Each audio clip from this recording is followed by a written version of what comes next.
Alright, Where's my cool. phone? I almost had a heart attack. Everything's fine now. Hey, what's up? Great. We're back to play the Dungeons and Dragons again. You might know such fabulous people as this person in the top left. Alex, who are you? And what have you been up to? Hi there, everybody. My name's Alex, sometimes better known as @SpikeFeederAlex on Twitter. Recently, I've just launched a new podcast with a good friend of mine and most of the friends in this channel, Chase, better known as Mana Curves. We call it Scry7. It's a magic news and culture podcast. It releases on Fridays, so check us out on most major podcasters or @Scry7. That's the word 7 on Twitter. Cool. Question: why is it called Scry 7? Because we're looking forward and backwards 7 days. We look at what happened along with what's coming up.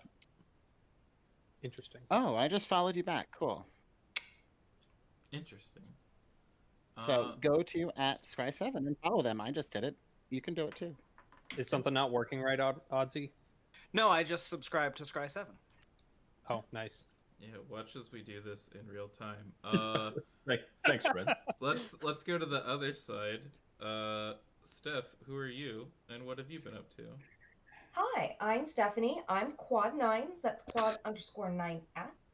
I have been up to making brand new Magic decks and playing them on Saturdays at 2 p.m. Pacific Standard Time, and where I play with friends at the same thing, Quad_9S. You can follow me on the Twitter. You can become a part of the Quad Squad today by hitting that follow button. And I'm recently affiliated on the Twitch. So if you want to subscribe to my channel, you get access to all of my cool emotes. And what have you been up to over the past few days? For the last couple of days, gosh, it was my 4-year anniversary. Hooray. So we drank some Happy champagne anniversary. and watched a movie with friends, and it was super fun. And then, have I done anything else earlier in the week? Honestly, I've been working on this black-white magic deck, and I'm finally happy with kind of how it turned out. And I had, again, a lot of help from friends. So that's kind of what I've been doing this week. Yeah, that deck was pretty sick the other night. It did good. a thing that it was supposed to do, and I'm real happy about it because I don't play black-white very often. Yeah. So it was fun. It was I had fun with you guys. I had fun. It was great because I had the whole cast of Scry7, which I am already following. Oh, look at you, ahead of the game. Are you excited for the new Silver Quill goodies for that deck? You know, I don't know how I feel about the colleges quite yet. I kind of feel like I want to see what the other colors are because I don't feel super attached to any particular one right now. There will be more info, but we've seen Mhm. all of the colleges that will be present. I think They're not going to make them in the other colors. You don't think they'll make a Grohl College one day or an Azorious College? maybe in the distant future, feel but like- I'm pretty sure this is a firmly enemy color set, Ah, and gotcha. we're just getting the 5, which is fine. If we never get the other 5, or if that's just a distant, far off kind of thing, maybe the blue-green one, the Math is Magic. The Quandrix I know. folks? Yeah, Quandrix. Yeah. Yeah, well, coming from the person that says I don't play black-white in the Orzhov frame, that's really kind of funny. It's oh. Hey, I don't play blue. Oh, yes. Who All plays right. blue? Well, we'll go to our resident blue expert, Odward. Who are you? What have you been up to? I'm Get called Odward out. Frenry.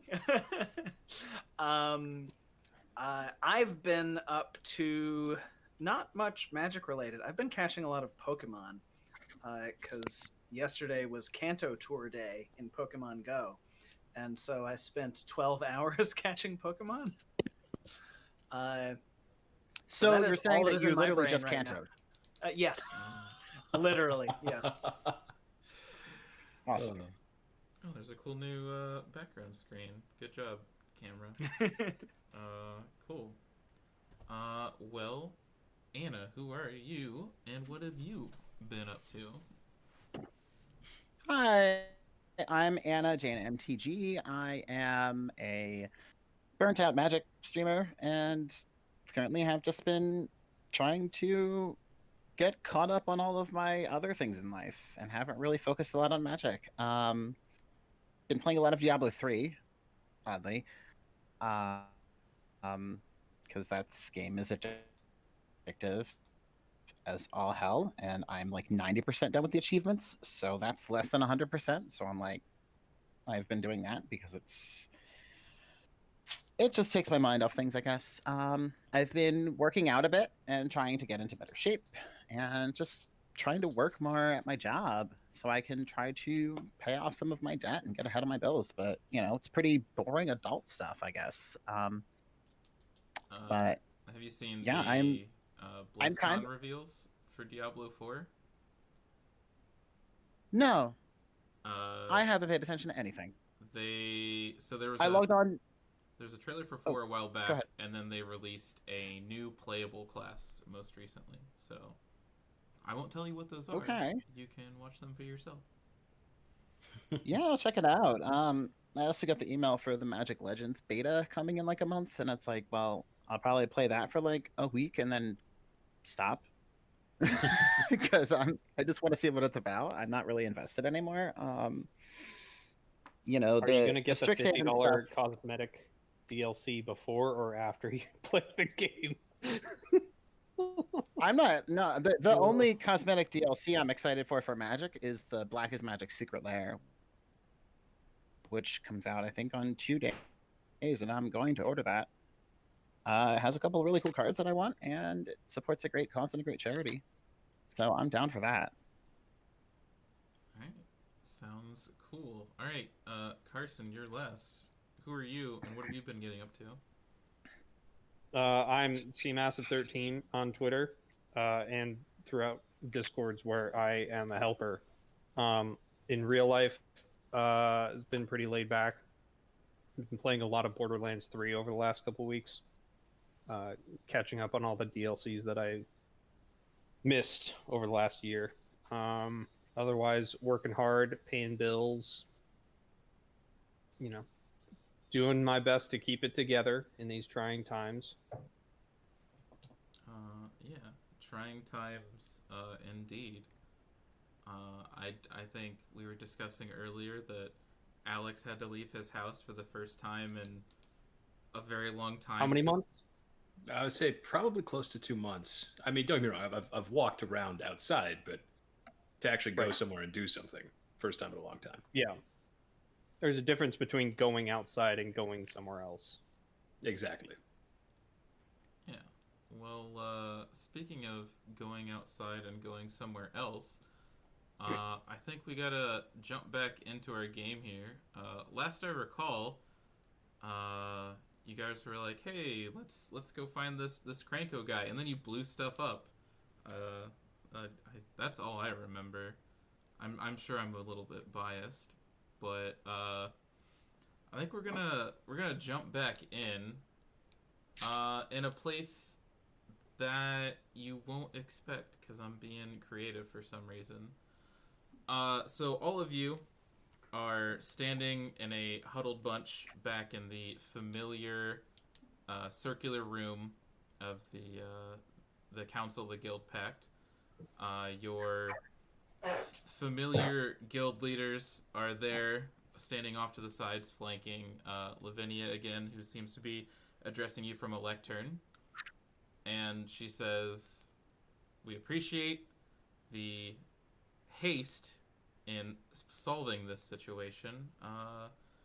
There were some unfortunate circumstances involving the apprehension of the criminal, but we trust that you had to take the necessary actions given the circumstance to retrieve this person. Just to ease any tensions amongst the other guilds, would you care to retell the story from your perspective? Seeing as how there are no longer any remains to examine or anything to investigate from your story to help corroborate your findings, I'm afraid the council will require as much information as possible. We tracked Krenko to a location filled with explosives. We retrieved Krenko. The explosives exploded. She kind of nods along. Does anybody else have something to add? We fucked him up.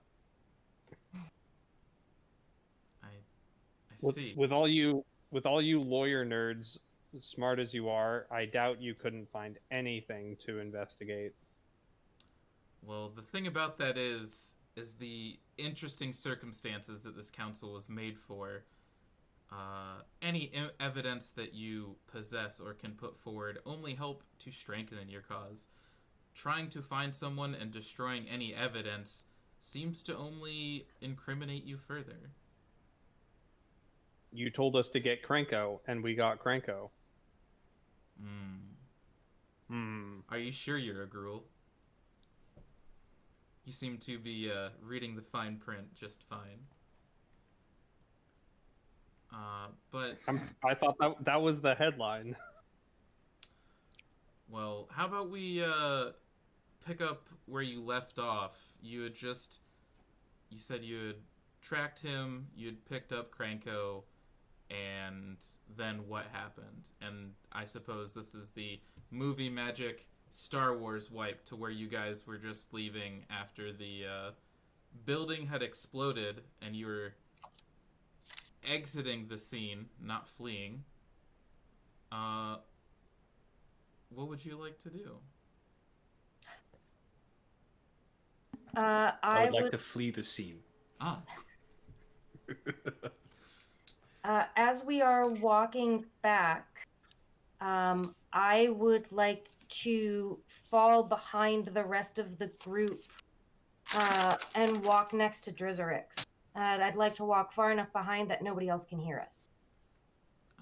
Sure, but I do need to address first.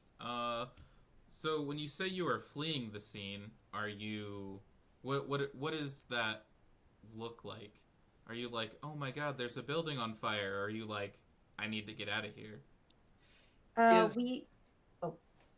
I'm trying to remember. We determined a number of minutes that the so-called fuse would last. My memory is it was 5, but I don't know if that is correct. I think I rolled like a 6 or an 8. Like you had a pretty ample time. So in my mind, we've already left the warehouse district. The building has already exploded because when we left off, we were walking in slow motion as the building exploded behind us. So now we're heading back on the road to go see Lavinia and the council. So we're somewhere between that warehouse district and the council's room. Okay. Just wanted to double check in case anyone wanted to lend a hand, keep an eye out, or possibly, help not incriminate yourself is, I guess, what I'm getting at. If anybody wanted to do something to aid that, I think 8 minutes is like ample time to get some distance, but I would say you're maybe a few blocks away when it did explode, and that does cause some panic for some other people. I would just say, for the most part, somebody might see like people moving towards to help, other people leaving. So I'm trying to figure out if you guys are going with one crowd or the other, or are just staying on course with the objective.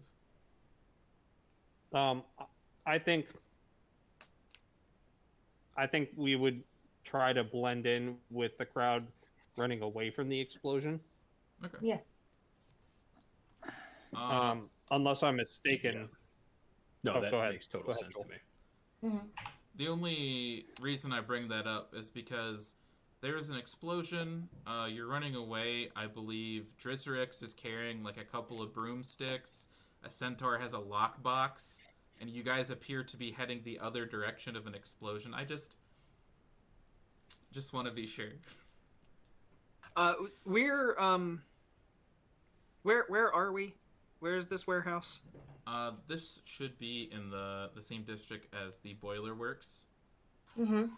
Right, Boiler Works. The only word I could remember was blister coils. Okay, Boiler Works. Yeah, I will look up a more specific location. But yes, you are in the lowest of the districts. Specifically, so in Precinct 6, there's the Smelting Quarter, which is like more of the industrial area. You would be in Wayport, which is kind of like a neighborhood, but mixed in with trading goods and warehouses that eventually connects up to 10th Street and then back to the thoroughfare to the Okay, Guild then Battles. it doesn't really matter. And when I was thinking it was the blister coils, I was thinking I might have something I could do, but not here. Yeah, I would say your realm of stuff would be on the other side of the incident, let's call it. I think, and this is, I don't know if this is just me, but if we're walking away from the incident, I'm wearing my Orzhov robes, and they have a little bit more clout than they did before. So as we walk away and try to blend in with the rest of the crowd, if anybody has any questions, they can come talk to me, and I'll try to use my influence to show them that it's okay. They're traveling with an Orzhov representative. All of these things are perfectly normal that we're carrying, and there's no need for worry. I've enlisted this group of people. I've got a whole thing that I can say if in the event that as we walk away from this burning wreckage, in the direction, if anybody stops us. Gotcha. Did you also employ the help of a small dog? Oh, what? You mean the small dog? Yeah, for the most part, the Orzhov presence is mostly bookkeeping and muscle for certain much better upkept and well-guarded warehouses as you pass by. If you do pass by and you like make eye contact with the Orzhov enforcers there, they see your regalia and just kind of like give you a nod, but don't seem to hassle you at all. But yeah, I would say with everything prepared and being in the panic, I don't think you get stopped too much, but I just wanted to make sure everybody was aware of the situation.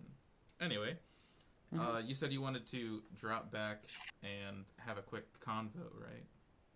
Yes. So as we're walking away from the panic, and the panic is getting farther and farther behind us, I would like to walk next to Drizerix a fair distance behind the rest of the group, so as the rest of the group can't hear us.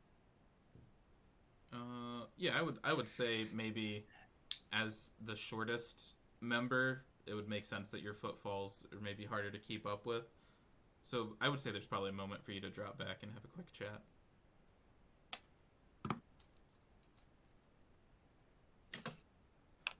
Drizerix. Well, what a state of events this has been, hasn't it? Yeah, it's pretty exciting. Such a shame what happened to Krenko. Seems almost a little unfair, don't you think?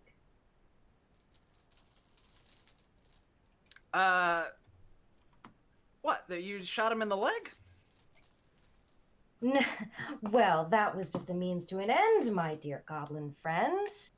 I mean, I can't imagine that you, an Izzet goblin, would be happy to see one of your comrades be captured. I mean, it must be awful for you right now. I hope that you are all right.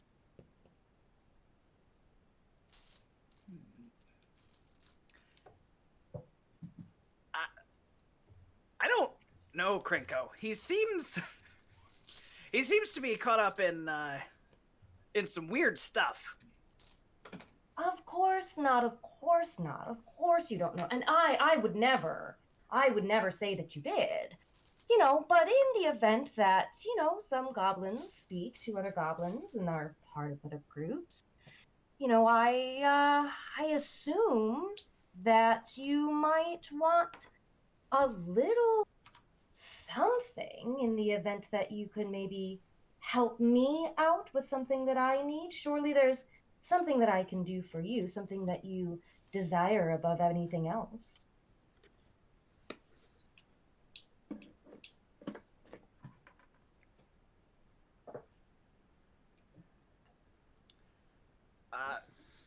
What is it? Are you asking me to do something? Oh, Drizerix, you're so funny. Listen, I have an item.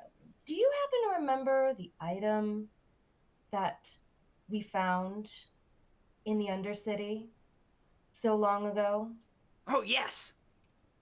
Well, it just so happens that I still have that item. Now, listen closely to me, Drizerix. I am an Orzhov. I can get you anything that you need. I can get you fame, position, maybe some thing that I can do for Krenko, something that'll help you out. And all I ask in return is that you fix this item that I found in the Undercity and give it back to me.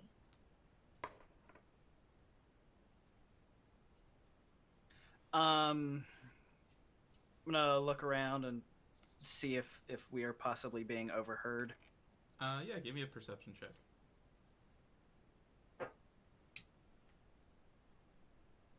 That is a 16. Yeah, as you guys are kind of power walking through the streets, your group's kind of like keeping an eye ahead, checking streets, making sure they're getting out of place, so it's good enough to just have a conversation between the two of you. But then you do kind of take that shoulder glance back around you, and you don't see anyone pursuing you or anyone kind of like particularly listening in.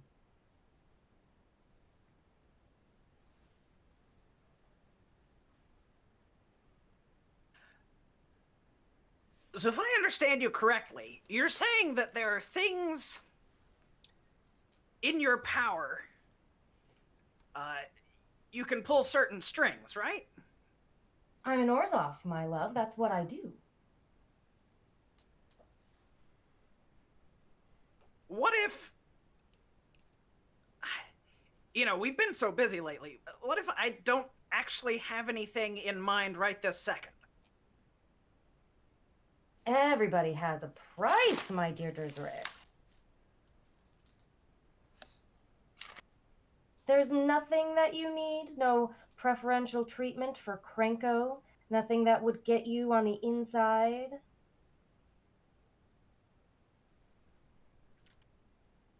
We all have secrets, my dear. It's fine. You can trust me with them.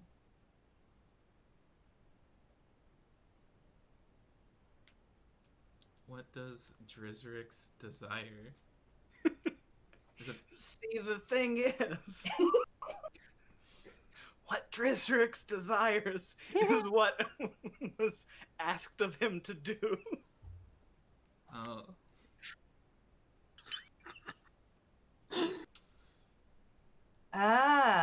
So I'm struggling to think of something that Drizerix wants. I could think of 3 letters. Like an IOU. Well, yeah, that was kind of what I was getting at with I see. like a,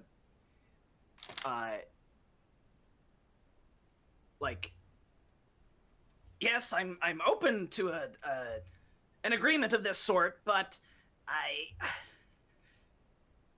just can't think of what it would be right now.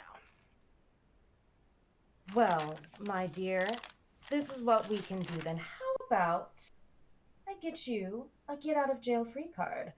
You have my word that the next time that you are in trouble, I will use my Orzhov connections to try to get you out of it. Well, if we keep working with this group, I might need that. That sounds pretty good.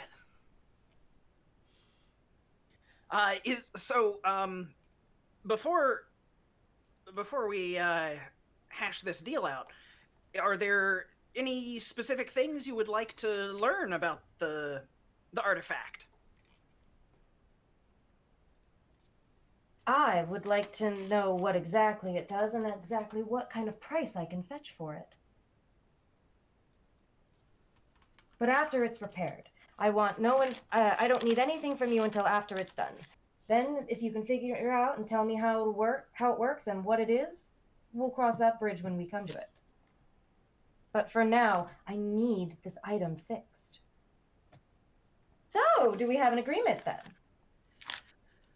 I think I can. I got a decent look at it the other day, but yeah, I think if I had some time to work with it, I might be able to do something.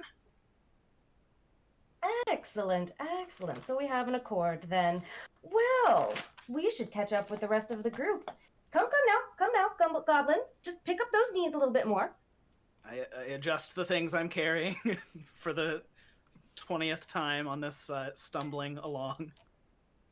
Yeah, after a little bit of a jaunt, you do eventually make your way out of the warehousing district and find yourself back on 10th Street, feeling a little bit better now that you're away from things. And speaking of picking up the pace, somewhere along the way, who's carrying Krenko? I think I am. Mm-hmm. Right about the time you get to 10th Street, he seems to have been jostled back uncomfortably to consciousness. And as you begin to keep walking, you hear like a from behind you or wherever you're carrying him. Just as a sounds like he's awake. As a refresher, you cuffed him, and you're just carrying him, right? There's like, I knew he was restrained in some way. He also has an injured leg because I shot him in an arrow in the calf. Yeah. I think the question is, did we gag him? Because yeah, he begins to let out a the same groan you might have waking up too early in the morning or after you had drank far too much. And he just begins groaning and wailing, and after he realizes where he is, starts to flail about a little bit to no success. What is your mode of transport for him? Are you just like carrying him? Got him inside my robes. Okay. Well, that's right. Bachelor's carrying him. Baby and swaddling. Okay, gotcha. If he starts yelling and screaming, I just look down and say to him, "My friend, it is probably better for you at this point if you be quiet as much as you can. Any further disturbances might result in me needing to discipline." He kind of like takes a moment, shakes his head, gets his bearings, and kind of like looks at you and your robes and your vestments, and he's like, How do you feel about secrets? I don't suppose I could give you some information in exchange for, I don't know, just looking the other way for a minute." Do I appear to be some sort of demure spy to you? I'll tell you what, if you can point one out to me, I might consider your offer. Bachelor, keep that goblin down, would you? I'm doing my best, friend Zora. You see Krenko kind of like turn and see if he can see Zora, and he says, "Oh, Orzhov would pay greatly for information. In fact, possibly by release." All right, I step in. I take these old ass Golgari priest robes and I shove them in Krenko's mouth. Yep. Shut up, goblin. Yeah, so as you go to shove those Go ahead. into his mouth, you hear him struggle to try to get out of the way, and he's like, "Oh yeah, but aren't the Orzhov having a power struggle?"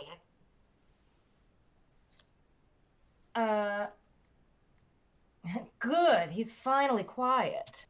I'd like to use an item. Go for it. What are you doing? I would like to use my spy's murmur. Yep. and speak and I want to tune into that radio and see if there's anybody in the nearby who can hear me.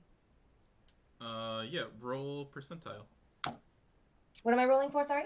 Percentile. The two d10s. One has two numbers. One has a single number. Okay. I got a downloaded a D41.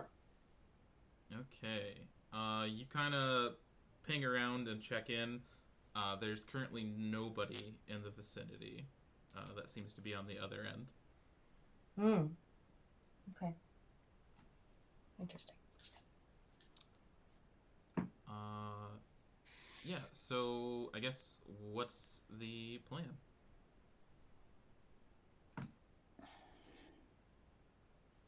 So I guess we take this guy back and then we're done.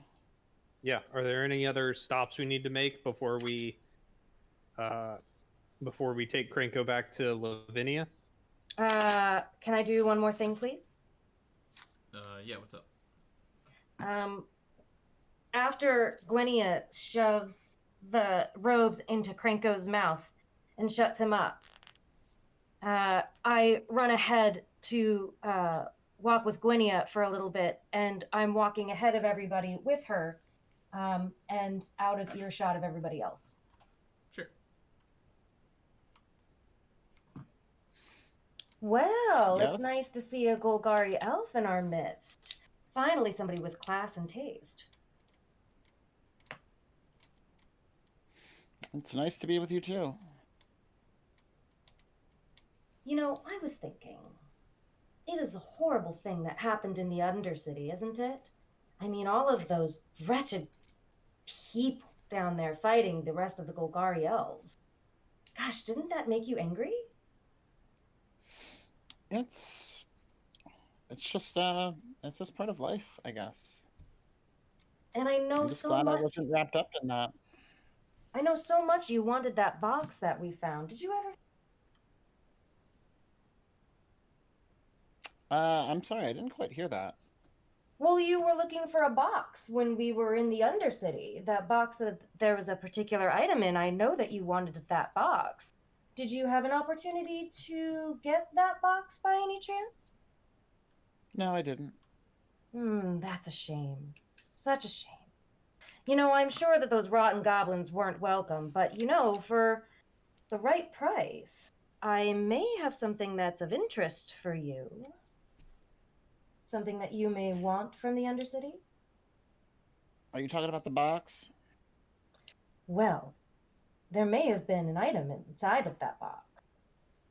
And I may still have it. Now, I can tell that you, again, woman of complete class and poise, surely there is something that you want.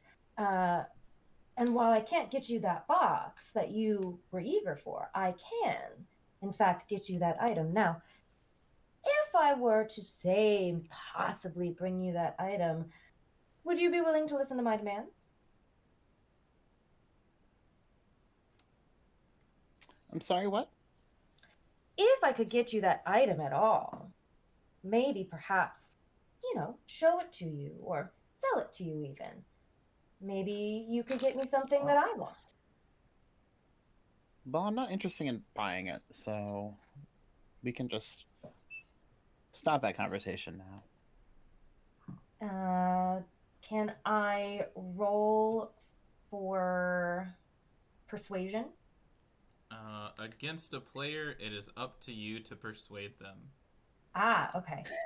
They have this free will mechanic that I cannot override. Got it. Okay. But Gwenia, don't you want revenge for your people? Don't you want to see the goblins suffer? You've clearly shoved the robes into Krenko's mouth. You clearly have something against all of the goblins. Obviously, they tried to run over your home, or one of the places that you call home. I mean, I would like to know more about this attack, but I'm not really interested in goblins. I simply we have a job to capture him and return him alive, and we are doing that. So his talking makes it harder for us to capture him and bring him back alive without any suspect. So I wanted to shut him up. And for your information, they also are our employers on this job are looking for a certain artifact. So, you should probably be a little careful on who you talk about your possession with. I am being enormously careful, my dear, which is why I trust you so deeply that I would tell you about it. All I'm asking is for a little tiny meeting. Surely that wouldn't be so hard if I had something that you wanted and you could get me something that I wanted.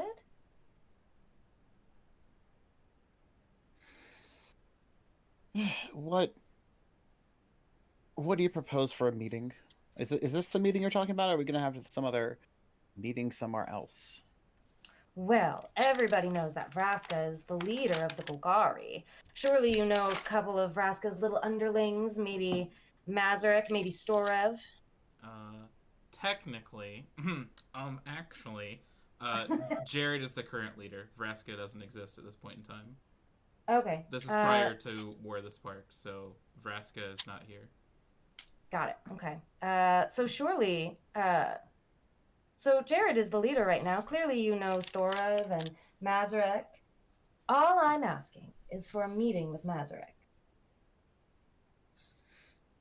You want a meeting with Mazarek? Yes. I'm sure that a Why? simple meeting would be worth the price of getting this thing to you.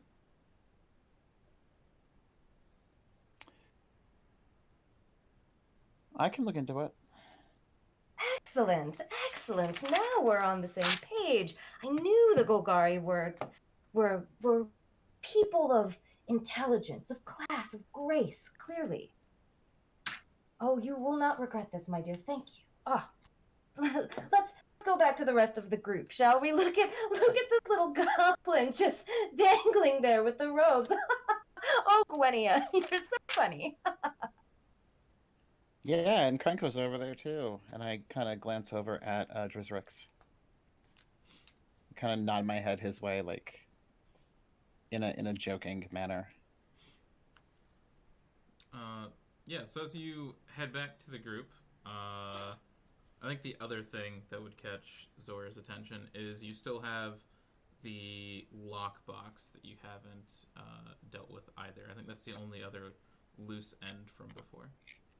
I can't get to the lockbox because I believe it's with Brinzen right now. The only items that are currently in my possession are the vials, the alchemist fires, and the vial of acid. But because the box was so heavy, I believe it's Yeah, I'm traveling with carrying Brinzen that. right now. Okay. Yeah, so you can deal with that whenever you like, but if there's nothing else, we can go ahead and expedite back to the chambers if you want. So we're returning Krenko directly to Ravnica, not to the prison? Correct. They were going to transfer him and insisted that you return Krenko to them personally, and then they would take care of the rest. Yeah, I think she's got protection from Red anyway at this point in time, so. I think she does. Always has been. Yeah, before War of the Spark, she didn't have Pro Red, but Yeah, so we zip back to you guys in the guild hall chamber, and I assume that's when you motioned before that you dropped Krenko out in front of you. And you hear his feet slap against the marble floor, and his chains rattle a little bit as he kind of like ducks down and kind of like doesn't make eye contact with anybody, despite seeing The only other relevant piece of information I have is that the suspect offered to trade secrets for his unspecified favor. I think he wanted us to release him. He also offered friend Zora Xenos in exchange for his freedom. You see Krenko look back up over his shoulder. He's like, no, trading secrets is banned. And he kind of like looks. And you want this row back in your mouth, Krenko? He looks around, pleading at the rest of the group, and before making eye contact back to Lavinia, and says, "Yeah, I don't know what they're talking about. Look, I'm sure we could talk about something. You know, not here." As he kind of looks around at the great amount of guards in the room, various faces all looking down on him at the moment. Before Lavinia kind of flicks a finger towards one of the sides of the room, and a pair of guards just come up, and each one grab an elbow and carry him out of the room. And as he would be protesting, but the clank of their armor kind of drowns him out as they leave. Lavinia then looks through a couple of more notes before you see her like pull out a writing instrument, circle something, cross another thing off, and then she pulls a very large bag out of her a coin purse out of her bag and tosses it onto the table, where you can hear it clank and some of the coins spill out from the side of it. I would like to think that survival is its own reward, but as stated in your contract, you are owed a payment for your services. And you see her scoop into the bag, grab some coins, set them to the side, and pick up the rest of the bag and put it away. Minus the cost of damages, of course. Some of our sources have looked into what happened in the Undercity, and I have to say, things seem to be going your way to proving your innocence up until things got destroyed. That being said, you can rest assured that we will continue our investigation into what happened. Speaking of which, I only have so many people to work on so many cases. You're more than welcome to follow up on any leads you may have found in your own investigations for the time being.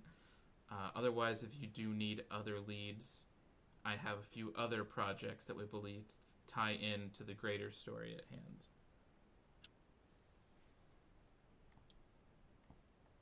Like what? Well, you see, you're not the only one interested in secrets and causing chaos, and we believe that whatever group has been doing this could be behind all of them.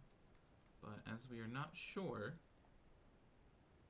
we can't exactly point the finger at any one group. And then you see her pull out a few other like large folders bound in leather, and she tosses a smaller one onto the table. There's one that seems to be coming from a dispute in the Orzhov. There seems to be some type of loss of money. As you know, with their contractual dealings, some people can take out a loan and sometimes leverage their time both here and out of their mortal coil, so to speak. And it seems that somebody has gone back on their word or has been manipulating the system. There's another one, and she drops another folder down that's a little bit bigger. I think the best way to say, and she kind of glances over at Raoul standing in the room, a project has gotten loose, and you see him kind of like avoid eye contact and look away. Something seems to have broken free and is loose somewhere in the city, and there was some remnants of some type of party breaking out or breaking into this thing, but not making away with whatever it is that was broken out. Should you care to retrieve it and find any other information on this matter, it would be greatly appreciated. And then, of course, you see her pull out 2, 3, 4 stacks of paper all in the same column. Should you find a person of interest that we believe may be behind some of this, there's a member of the Rakdos who seems to think themselves above the law. They like to dole out justice as they see fit. I believe, for the moment being, we have gone to naming this person Massacre Girl for the moment. Should you find her or get in contact with her, we would very much like to see her down around the Azorious offices at some point. Otherwise, if you have any other leads you wish to follow up on, you can look into those or possibly take one of these with you. Lavinia, as a member of the Orzhov Syndicate, I can assure you that there are no dealings that the Orzhov Syndicate can't handle itself. Why exactly is Azorious putting its nose in something that it doesn't belong? So you make eye contact with Lavinia, but you feel a different stare burning into you, and you see Tomek, and you hear him speak first, and he says, "Sometimes it's in the interest of the Orzhov to work together, and some things may get out of hand. So working together in unison and as one is sometimes the best way to accomplish something. Even..." I heartily agree with such a sentiment. That said, it seems like whatever has escaped might be slightly of more import to the city's stability than some lone jumper. Yes, this is true. Stability, justice, all of these things don't interest the Orzhov. How exactly is the contractual dealings that we're having, that were made with the Orzhov have anything to do with a failed experiment being running rampant across the land?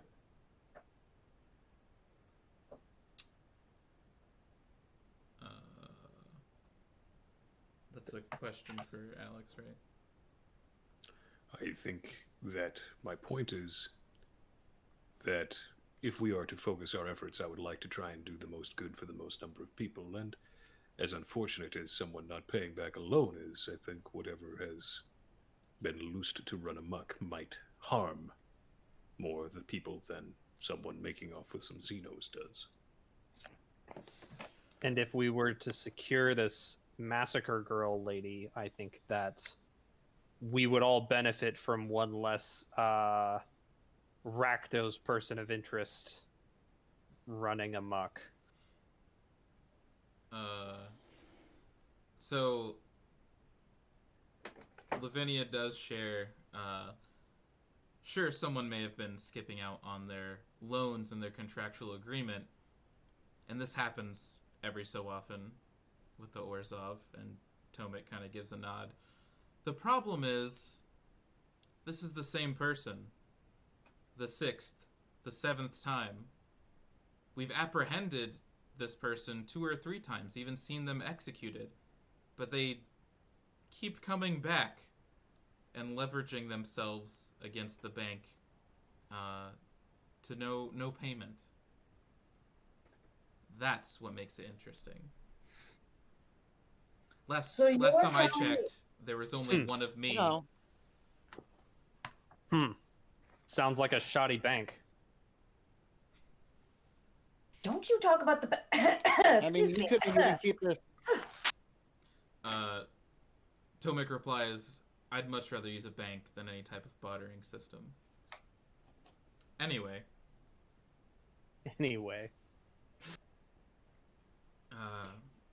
I suggest you... So, sounds to me like you don't have a really good track record of keeping people in custody. Anyway. So, do we have to choose one, or can we take all 3 envelopes? I would prefer that you take one. That's fair. If you want to take multiples, they will have to copy them in triplicate, as is the Azorious way, and so you might have to wait a little bit to receive all of your copies. As someone who was a teacher's aide, you have to sit there and wait for the 800 copies to come out of the printer. So, picking one will get you on your way, but if you want all of them, I won't stop you. Sure. Well, friends, Well, do we have considering the strong size feelings of here? the Masker Girl one, perhaps they need more time to copy those. So we should take one of the other two. In that Don't case, mean to. I'm in favor of the rogue experiment terrorizing the city. That is my vote as well. Which one pays more? They all pay equally. They all pay us not going to jail. Friend Drizerix, do you have any insight or input?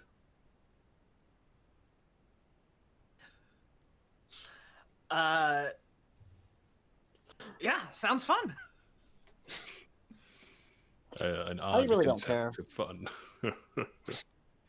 Zora, I know you want to go after the bail jumper, but I think, as you mentioned, the Orzhov have plenty of resources in that regard. Isn't that the one that has? No, wait. Sorry. Hold on. Yeah, that's the one. Well, I guess They've maybe captured. bail jumper is the wrong term. They've Perhaps. Yeah, they've captured the bail jumper, and then he was summarily dealt with, and then they caught him again, and he was executed, and then they caught him again, and noted that there were still 2 other bodies, and executed him again. They have 3 dead bodies, but there's 3 debts still to be paid to the Orzhov. There's been no Weird. spirit released from this person to serve the time or the sentence. So it's not that they're bad at their jobs. It's they've found and killed the person many times. But they've stolen from the Orzhov Syndicate. Yes, this is the short They- answer. It's like taking out a loan and then faking your death and then doing that 3 more times. But you get caught and killed, but you still get away with it. That's the question. mark. So, I want to know yeah. who's been able to steal from the Orzhov Syndicate and not pay us back. Anything that gets us more money and more,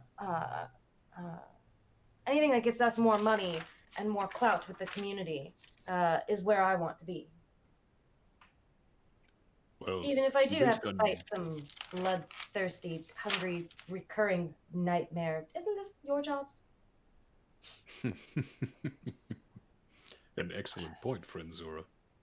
However, I think that our... To be fair, all of these debt are to actually society. their jobs. Yes, I think this is part of what they But might here call we our are. debt to society. Yeah, all of the jobs pay equally in that you aren't sentenced to jail and locked up, but should you help certain guilds, they may allow you favors or add a premium or a bonus based on how well of a job well done. If your first amount of results are any indication, there was a sizable sum. However, most of that was used to cover damages and repairs and insurance costs of the surrounding warehouse area. It is unfortunate that Krenko's team stored so many explosives. Yeah, they should have In been any more case. careful with those bombs. Such is life in Tin Street. In any case, Why I isn't believe why at isn't this Franco point we paying should... for it? Well, in fairness, Krenko wouldn't have intentionally set off those bombs had we not been interrupting and absconding with him. So I guess I can... It wouldn't have set him off in his own house. Exactly. He would have set them off in the surrounding houses that were also damaged by the blast. I mean, if he had the choice, I would think he wouldn't have So we stored really them in didn't his do own anything house different. either. Anyway, Listen, Lavinia, it's not Anyway, a problem whatever. that we don't know the inner workings of a goblin madman. It's not our problem. Yeah. Now, In any case, I people stealing money think from the we. Orda, that's my problem. which I of think- the envelopes are we going to take? I believe that the escaped experiment poses the greatest risk and therefore would be the best thing for us to focus our efforts on, given that the Azorious seem to be unable to handle it. Indeed. Also, it probably is the one with the most time pressure. Indeed. If he keeps coming back to life and keeps taking out loans, we could come back next week for his 5th or 6th incarnation. Okay. Well, I'm sure that's flawless logic. Maybe someone in the Orzhov will recognize him and know not to loan him money in the future. Yeah, you do hear Bachelor's chuckle ring out before you hear someone else's chuckle before Rao's like, and yeah, Tomek gives him a death stare for sure. Anyway, so shall we fetch the is it envelope? I walk up to the table since I have the longest legs. Yes, it is envelope. Yeah. All right. Let's take care of that rogue experiment. Yeah, so I think this is all still in the matter of the same day because you guys were pretty quick at doing it. So this is probably pushing more towards evening. As far as payments doled out, I have that. It's basically enough to hand each of you about 25 gold apiece.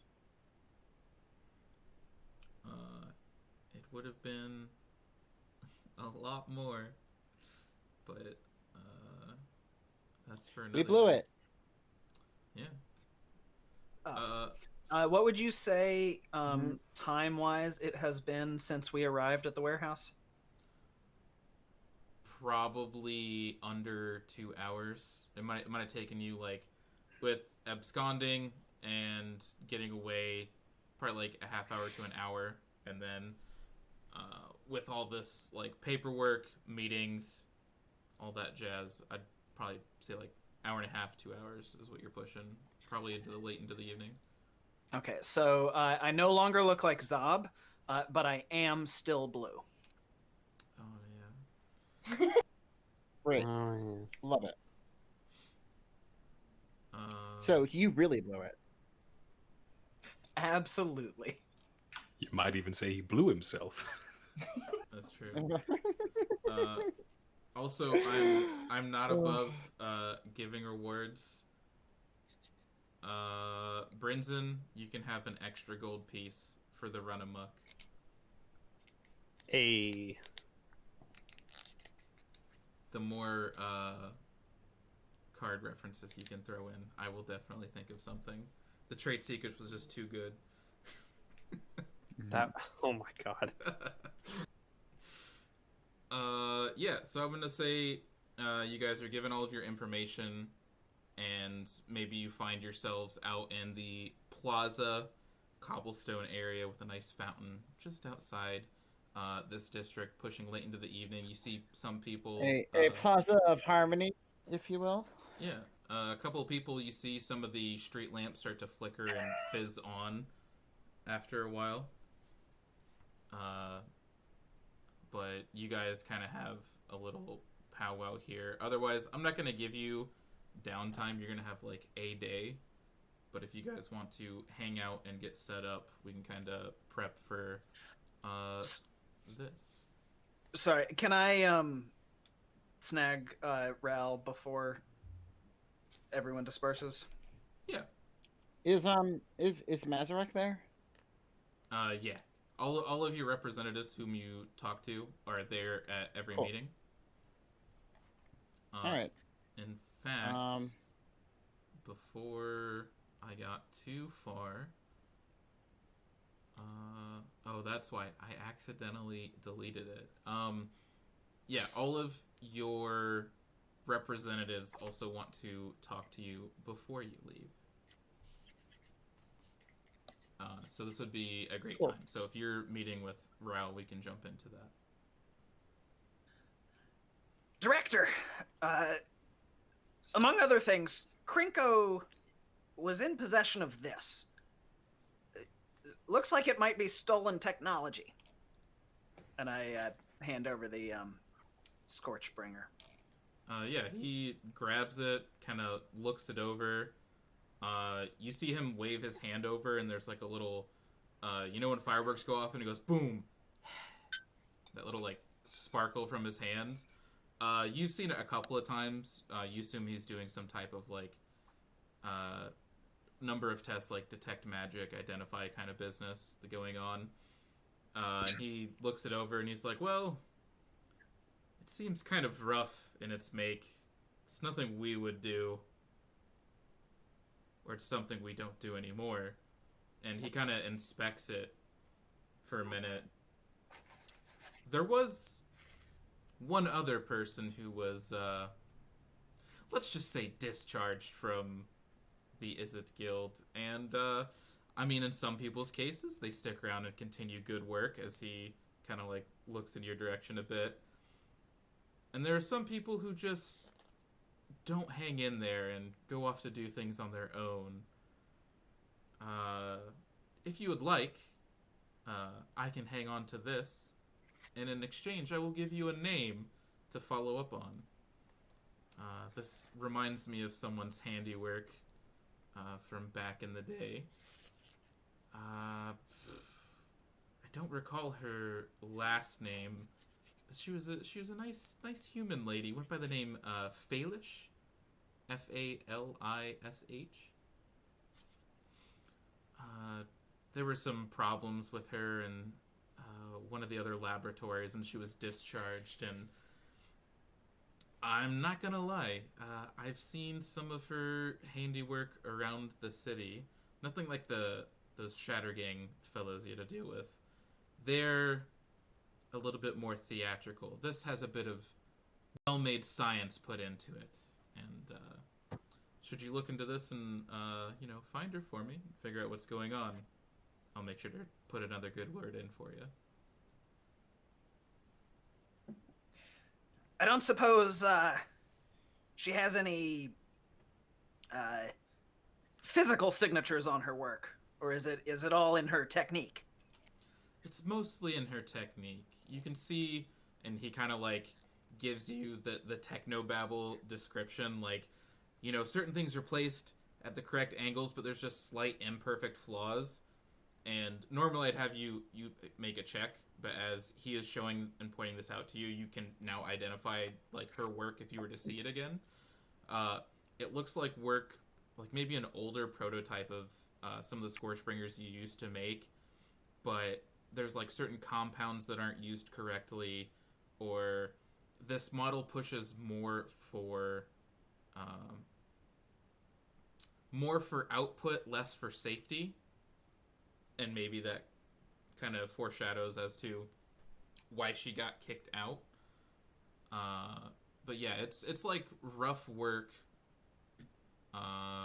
that's more about function over form. And when that hurts people, sometimes there's repercussions. But yeah, if you'd like, write down a note so you can remind me. If basically if it's Falish's work in the future, I'll give you advantage when you investigate those things. But yeah. And one last thing. Remember our discussion about key runes? Oh yes. I might be able to get my hands on that broken Golgari one. Oh, that one we couldn't find. You rascal. Yeah. Is there? Are there any limits to? Is there anything I shouldn't do in order to get my hands on it? You know, I'd have to say, as somewhat of your superior, don't get caught and don't officially tell me about it. Now, what was it you were saying earlier? Something about how did your mission go? Oh, it went great. There were so many sparks. It was amazing and beautiful. Yeah, so you guys dig in, tell tales about technical bits and bobs about things. So And look, I turned blue. yeah, he's you're just giving nerd stories back and forth. So I believe for the renown record, you guys completed a job, so all of you can keep track of this if you want. You get 2 renown for doing a job outside of your guild's holding. For obtaining one of the Scorchbringers and identifying additional information, I'm going to give Drizerix an additional 1 on top of that, too. So we all gain 2 We renown. get Is that those what happened? now. Yeah, we'll eventually get to that, but that's something you can track. You guys are all getting 2 renown because you completed a mission. And this is in addition to the ones that like we should have got last week, right? Yeah, so this should be a running total. Everybody should be at 5, and I think the bonus puts Drizerix at 6. I was at 4 last week, I think. That's what I've written down. So the way XP is done is different than renown. That may have been. Oh, right. Oh. Right. Got you. That's what I had it mixed up with. All right, cool. Right, because we moved up to 3, and now we go up to 5 because of the quest. Yeah, Yeah, renown got it. will function on a different format.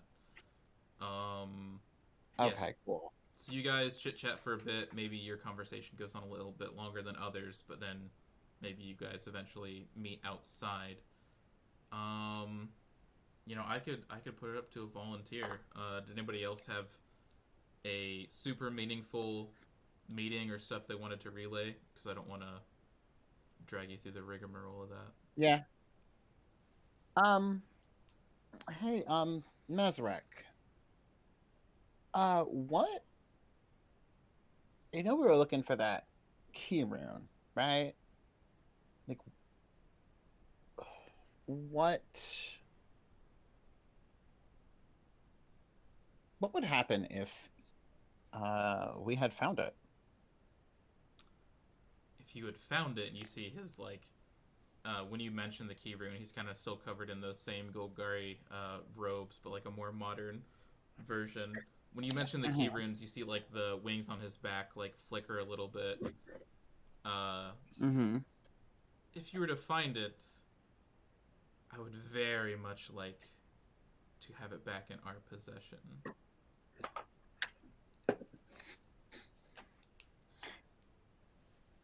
Is this a you thing and not like a Lavinia thing, right? The key rune? Yeah. Yes, this is a very much you and me thing, not so much her. Okay, because I know she mentioned it, and she mentioned it like the first time that we had met, and I just might be able to I might have a lead on it. And I was curious. Should I turn it in through official channels or kind of, You the could, our thing? if you were to turn it into Lavinia and you see him kind of like say something in like his insectoid language that I'm not gonna mimic because I love my throat. He kind of like spits on the ground and he's like, whatever Azorious bureaucracy, we'll have it tied up for months at a time. If we were to just deal with things on our own, I would much prefer that. All right, and also, our Orzhov associate, Zora, did request a meeting with you. I don't have any context, but I wanted to relay the message. If you would be willing, that would be. I'm not sure, but I think it's something good. You can tell her we will be in touch. Was there anything else of note from your mission? That's it.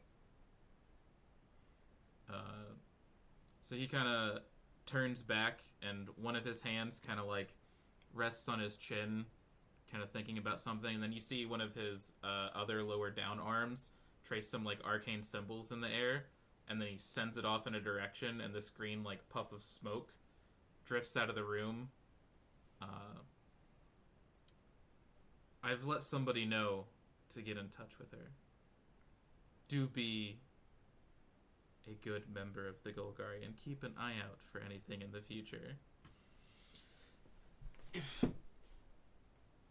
the person with this key rune doesn't want to give it up quietly, I'm sure you know it must be done. Understood. And he kind of bows his head and gestures towards the door there for you. Okay. Did anybody else have any pressing information they wanted to share with their contacts? Nope. Brinton, you good? Zora, you good?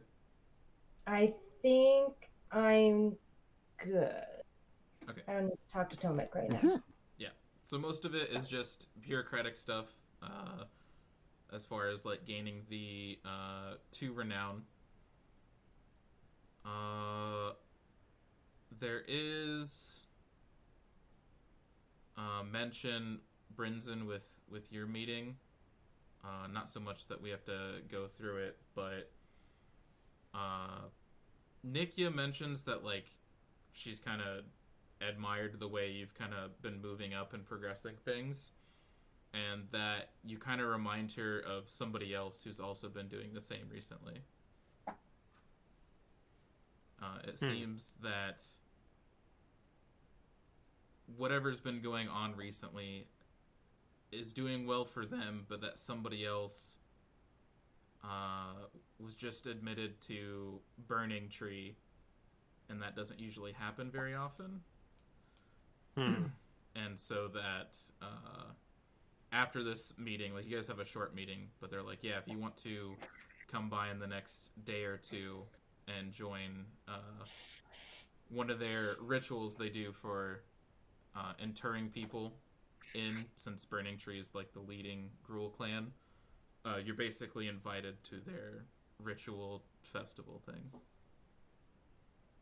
Okay. Cool. Other than that, yeah. So then now all you guys meet outside. Are there any questions about the mission or things you want to do to prepare or look at? Because I didn't want to go too in depth on the mission.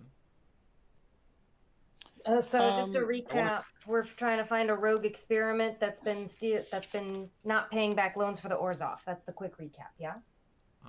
That is the Orzhov one. And then there's also the Is It mission as well. And Yeah, I believe we landed on the Is It mission to retrieve the experiment. so we're doing the Is It mission to retrieve The rogue experiment is the rogue experiment is separate from the entity that keeps coming back and getting loans from the Orzhov. Yeah. Okay, that's where my confusion was. Okay, cool. 2 separate things. Okay. Is It mission, got it. Okay. I would like to try to break into this strong box that I've been carrying around for 2 hours. Yeah. I'd like to help.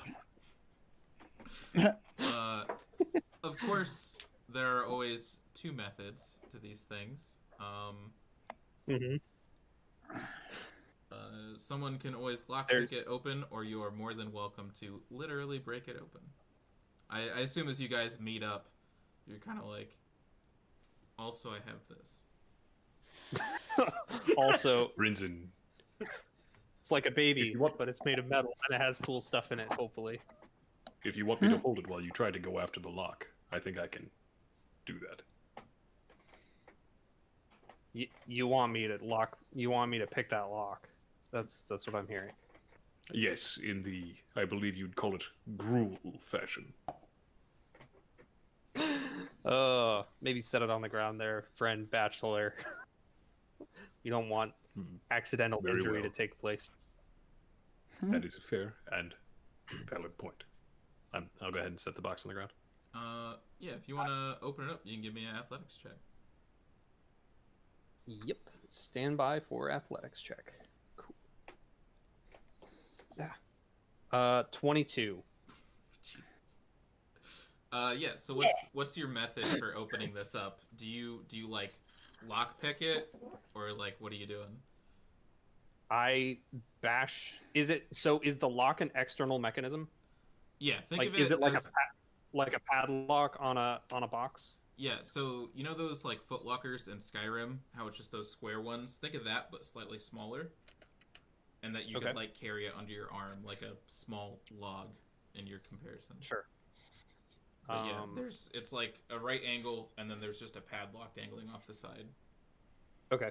I bash the padlock with one of my hooves. Okay. So good news, it is open. Bad news, you're really strong, and you smash the lock off, and you hear a crunch. Oh boy. But yeah, the box is yours to open if you wish. I'll reach down and open it. So when you open the box, you notice a couple of smashed things. One is on the underneath of the opening bit, there seems to be some type of bladed trap mechanism that got squashed and busted, and it looks like some type of sharp needle was designed to shoot out of this, and that is just broken. Underneath it, there is magical oil pouring out of a broken lantern. But then there's some stuff that's not broken. There's a couple of bags filled with various amounts of currency. There are 22 gold pieces, 8 silver, and 7 copper pieces. Roll me a d4 as well. Roger that. Stand by.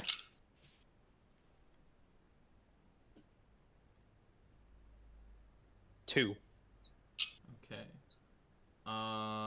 There is what looks like a shabby deck of playing cards. Some of the cards have been torn up, but there are approximately 3 that still seem to be intact.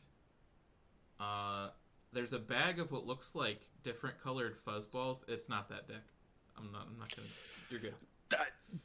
Sorry, I don't think I can be a player and hear the words "deck of playing cards" and not just have. I liked mine and Alex's faces when that happened. I don't think I can hear the words "approximately 3" and keep a straight face. That's where I lost it. There's a bag of what looks like different colored like cotton balls is the best comparison. Okay. And then there's like a weird clothing item. How would I describe this? It looks like the sorting hat, but it looks like it's made out of like, you know how they make blankets that look like they've been stitched together with different pieces? Yeah, like a quilt. Yeah, it looks like a quilted sorting hat. So it's like all patches, but like intentionally so? Yes. Okay. Just to review. Oh, my bad. And then there's that lantern that is broken. Yeah, you can recap if you want, and I got 22 gold, 8 silver, 7 copper, 3 cards, a cotton ball bag, a sorting hat of patches, and a lantern with oil leaking out of it. Yeah, that is correct. And there's also a letter that is now partially soaked in oil. I would like to retrieve the letter as soon as is feasible. Yes. The letter has not like a fancy wax seal, but a seal on it that has since been broken. But there is a letter inside. I would argue any wax seal is fancy. So the letter reads, "Hi, F. I got to stretch my legs a bit today. Met up with some out-of-town friends. I got word that my cousins are looking for me. It seems that youngin', the letter D, is out of town for a while. It would be nice to have some supplies in case they came to swing on by. I hate being unprepared for party guests. Any chance you still have any brooms? I'd hate for things to get messy around here." And then at the bottom, there's just a line, and then the letter K.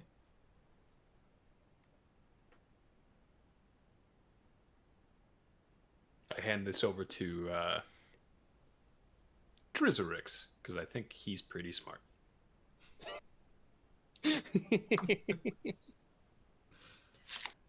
He could probably also read Goblin It is and understand written Goblin in talk and it's letters written and in stuff. common tongue.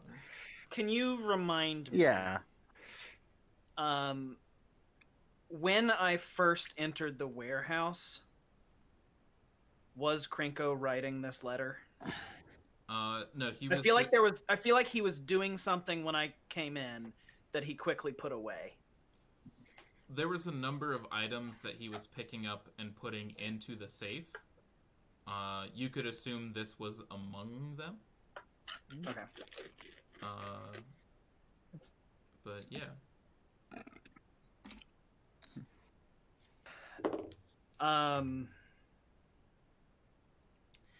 Well, it's clearly in some sort of code. Do you share the letter with everybody to look at?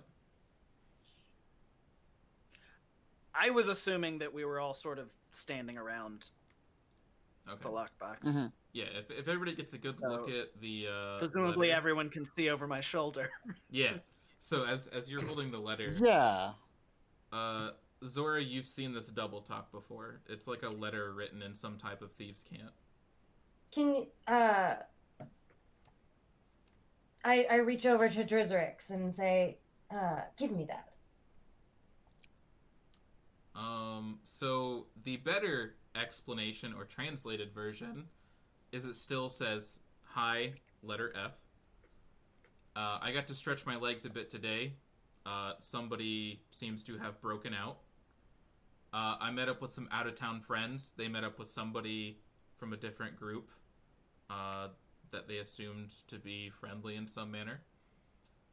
I got word that my cousins are looking for me. Somebody similar to them is looking for them. It seems that youngin', letter D, is out of town for a while. Someone has died. It would be nice to have some supplies in case they came to swing on by. Somebody seems to be asking for some type of weaponry or equipment. I'd hate to be unprepared for party guests. They want to prepare for the arrival of some unsavory fellows. Any chance you still have brooms? Hi. Broom could be a code word for something, but they're basically asking for a drop of equipment. I'd hate for things to get messy around here. That one's not coded. That's what you get at the letter. The letters appear to denote names. What was the letter signed with? K.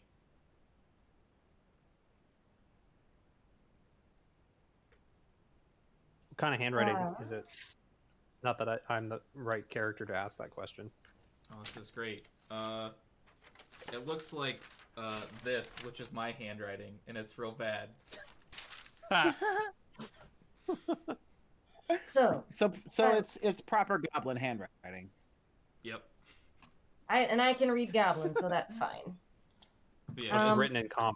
It's written in common, but Yeah. the double Oh, it's written in talk, common. So the double talk nature of it, you can decipher that what they're saying they actually mean this. Sure. Well. Interesting.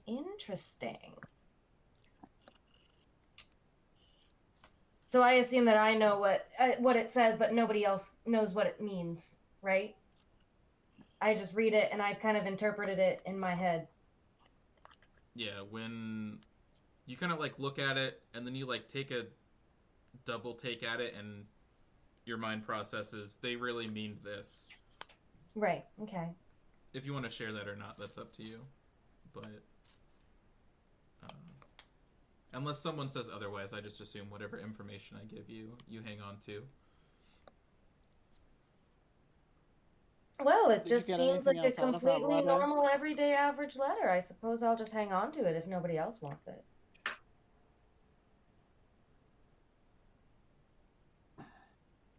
I will also say, you can't roll to persuade people, but just in case someone gets that feeling, they can roll to detect bullshit.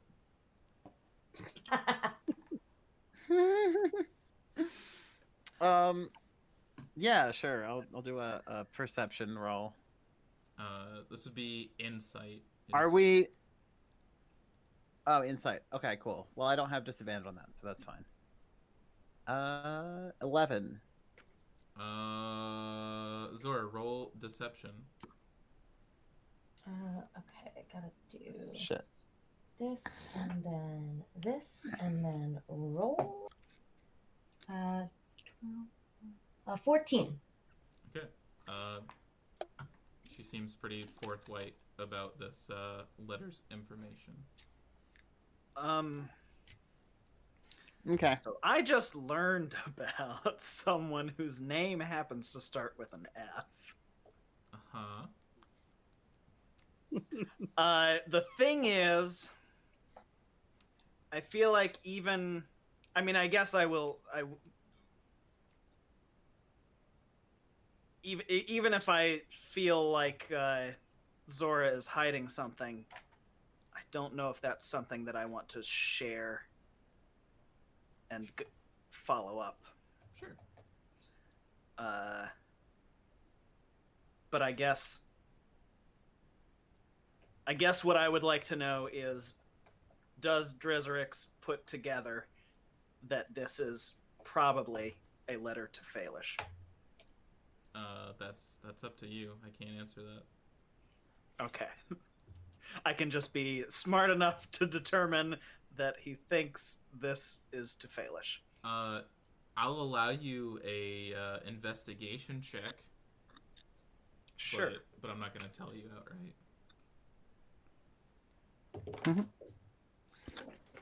That is a 12. A 12. You know, I think we're back to square one. I could tell you, you're not sure, but I will leave it up to you.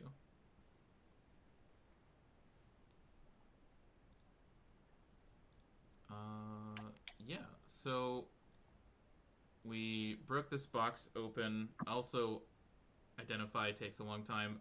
If somebody is trained in Arcana and wants to give me an Arcana check, I can also tell you what's going on with things. I can do one of those.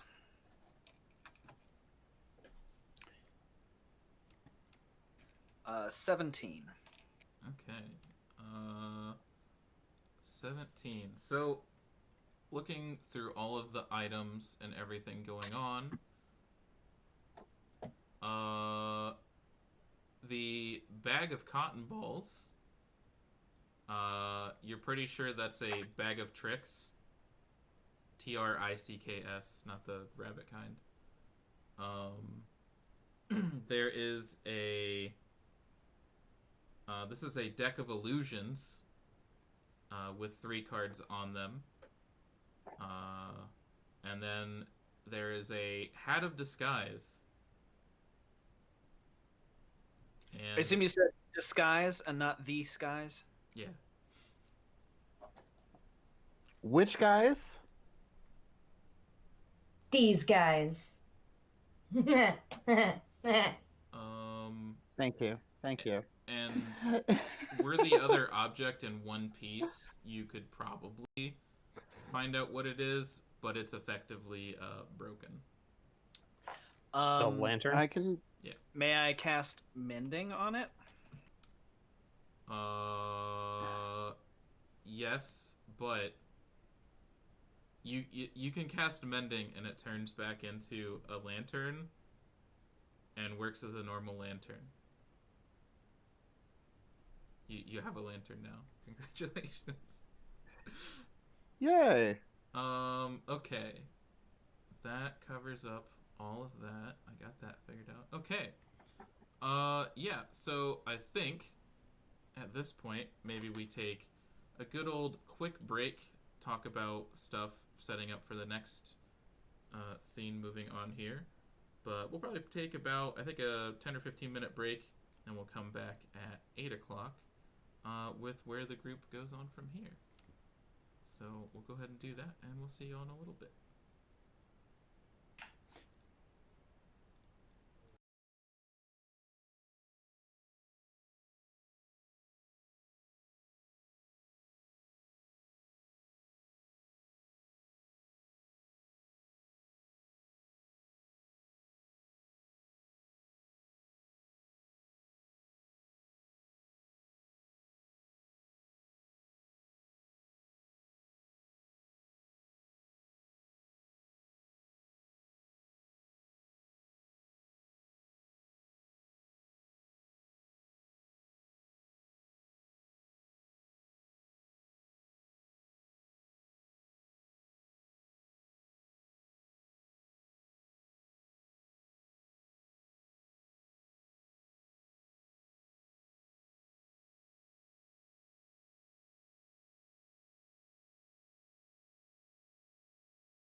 again, I'll hang on to it if no one wants it.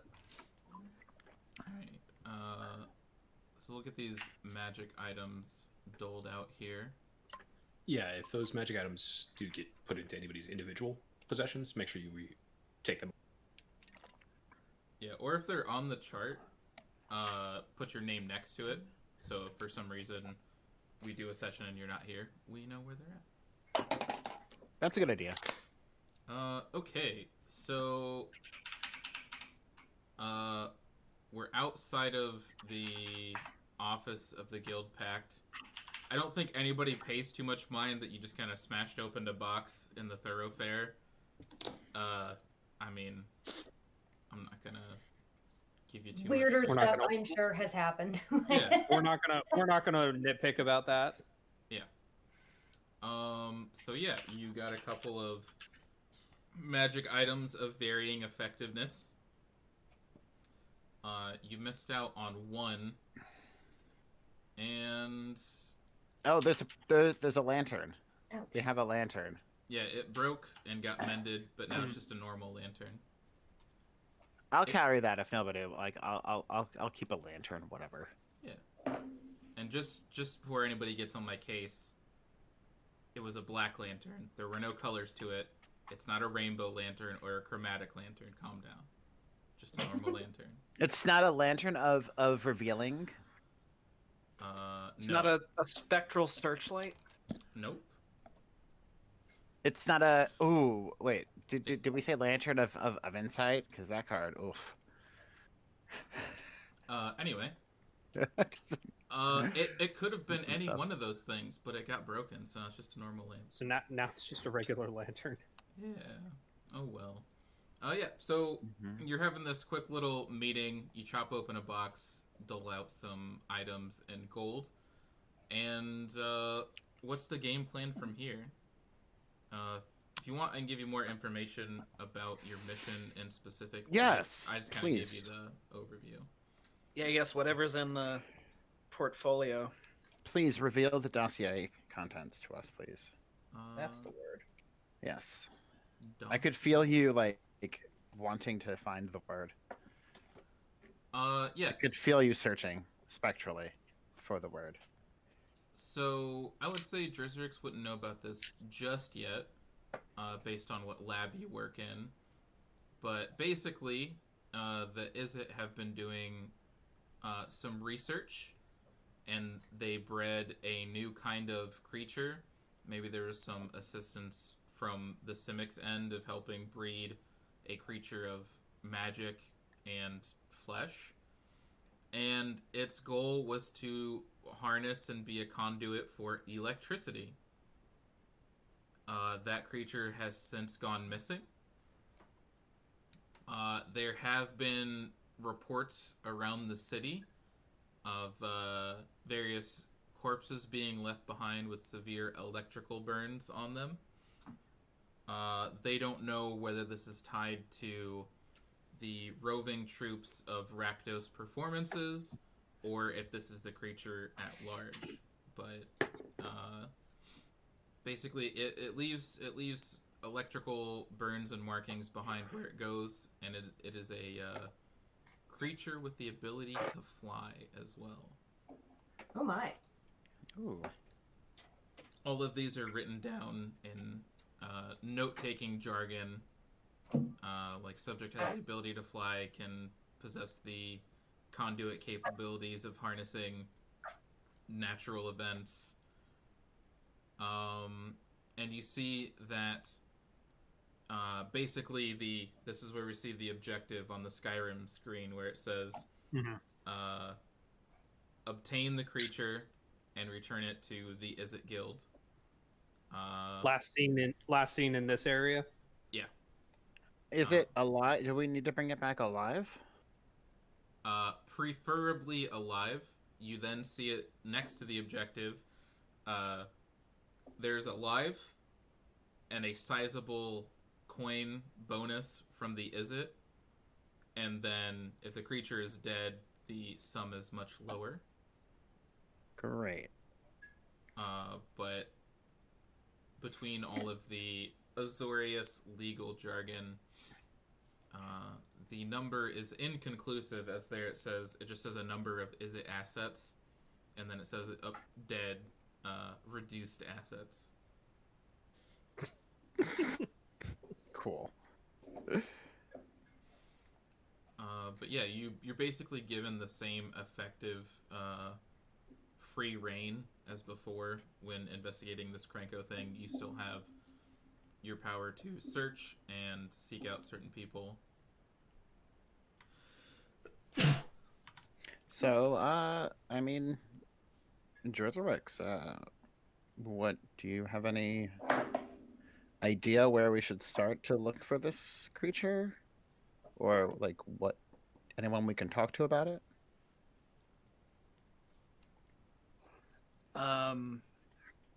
Does it have the any like project manager listed? The project manager. It just says there's a stamp that says Laboratory of Storms and Weather. There are various people in charge of certain. So again, you have the director, and then underneath the director, there are various people. So if you were to get in touch with them and do a little digging, you might be able to find out who was on the project. But to your knowledge, just getting back into the labs, you're not totally sure.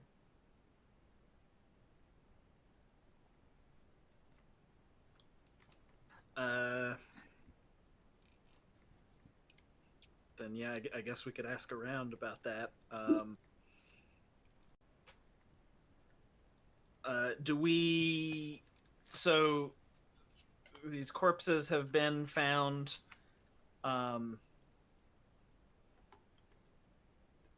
Do we? Is there like a map of where the bodies have been found? They're actually We could look at strewn- for a pattern. Yeah, as far as a pattern, the only pattern that someone was able to indicate is that these bodies were found soon after Rakdos performances. So they don't know if it's the Rakdos, like, oh, is this, they have similar markings, similar burnings. It could just be like part of the act and part of the show. And then they'll see it in like a completely different area of the city. And so some of them coincide with where the troop goes with, and some of them do not. But the markings on all of them seem to be similar. We should go to a show. If it were more conclusive, you would assume that the Azorious probably would have figured it out by now. But they need people on the ground to investigate all these locations, and they just don't have the manpower to do all of that, in addition to what they're currently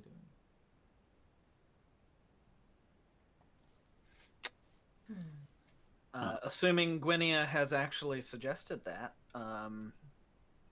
Going to a show? Yeah, can we get a list of upcoming performances? Yeah. Yeah. Let's I wouldn't mind a theater of horrors. let me pull up my parade locations in this 20-page Word doc I have. Ugh, Rakdos. So many.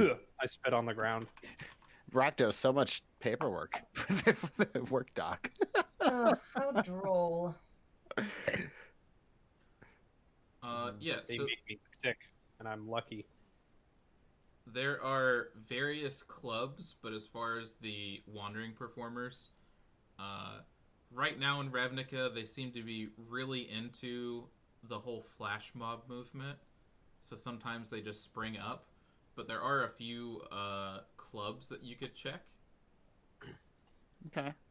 So again, in Precinct 6, there's of course the Gore House, which is down in the Smelting Quarter, kind of near where you guys just were.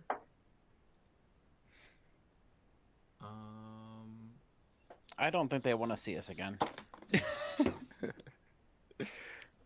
Yeah, well, maybe they can suck it up. But yeah, if I guess whoever's doing the digging, if you want to give me a investigation check for flipping through the yellow pages. I don't have a witty Ravnica name for the yellow pages. I don't know. The Weeberg pages? You're doing some searching on Yelp. Yeah. Ask Niv. Ask me. Ask Niv. Yeah, Dressrix, why don't you go ask Niv? Uh,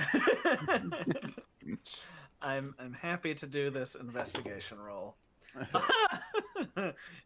With a +4, that is a 6. Oh Okay. no. Wow. So I guess just for the record, yeah. So there's your two that you come up with is you're like, well, there's the Gore House in this shady district, or there's Rick's Mahdi, which is the Rakdos Guild House. It's like, hey, what's there to do in Washington D.C.? There's the Washington D.C. Monument. So that's kind of your take, is that you don't know those areas too well. You don't get out to see the Makes shows. sense. Makes sense. And you're like, I've heard people talk about this place with the Rakdos, and everybody's like, yeah, that's the guild hall.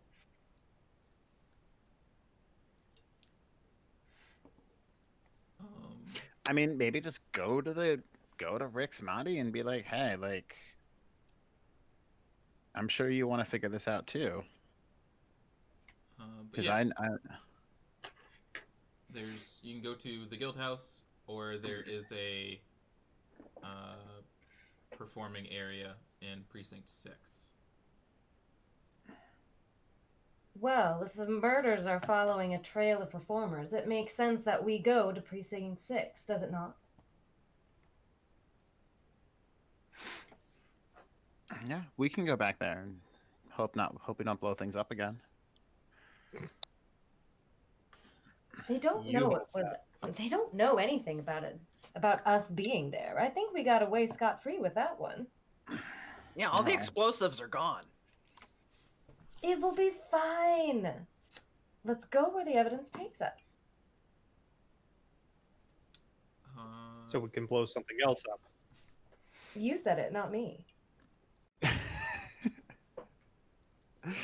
Yeah, okay. So,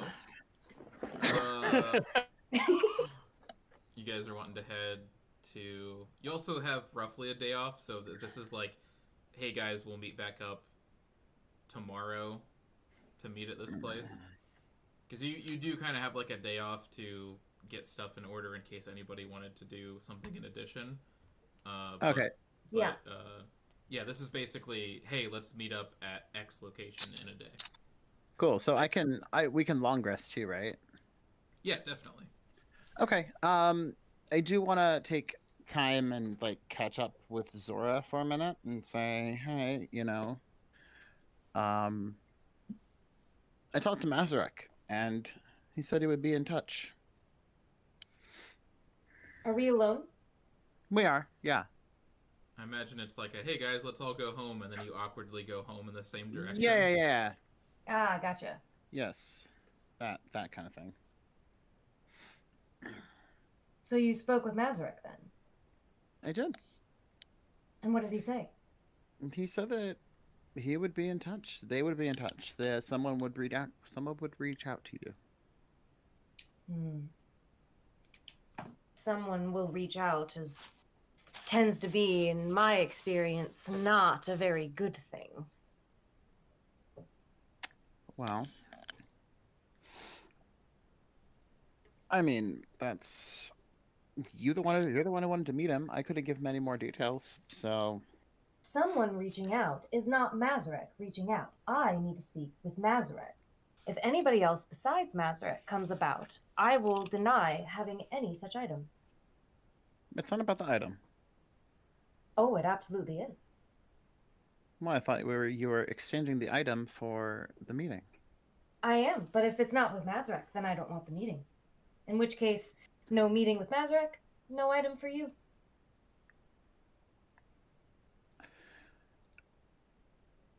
I'm not. What I'm saying is that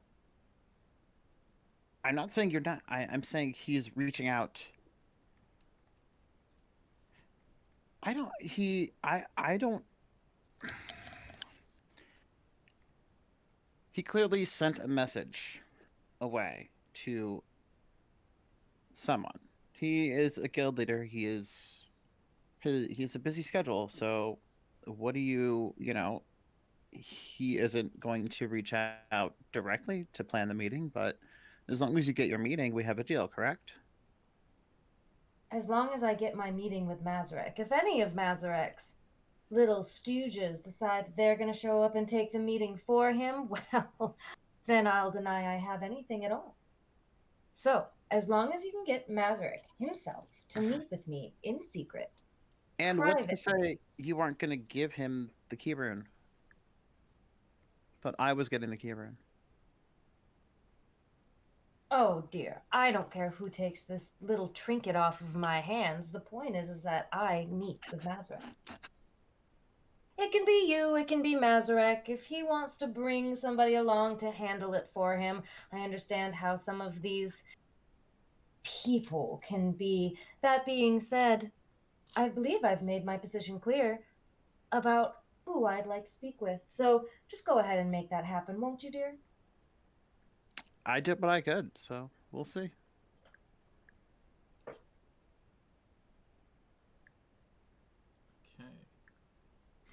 Okay. I'm going to continue to walk away and look over my shoulder to make sure that nobody heard our conversation. Yeah. Give me a perception check. Doing the thing, and I'm gonna roll the dice, and it's sweet. That is 21. Yeah. Quick shoulder check. Look all around. Other than the usual guards that seem to be patrolling the area, no one seems to be intently listening in or watching you. You feel pretty safe that your conversation was not Hi, intruded kitty. upon. Excellent. Now, so I have walked away from Gwynia then. Mm-hmm. Yeah. So We have parted our separate ways. if Excellent. there's something anybody wanted to accomplish in this extra day they have before they meet up, I'm not gonna do like a whole downtime thing. But if you wanted to like, hey, can I do X, Y, or Z? I would Can like I do to. that? I was gonna go to that initiation ritual for the. What was it? The Gore clan? For Oh, it wasn't. Burning Tree. Burning tree. Burning tree. Thank you. Burning in this multi-party system in the Gruul, it's hard to keep track. It's so much easier when there's two parties, but multiple parties is sometimes better.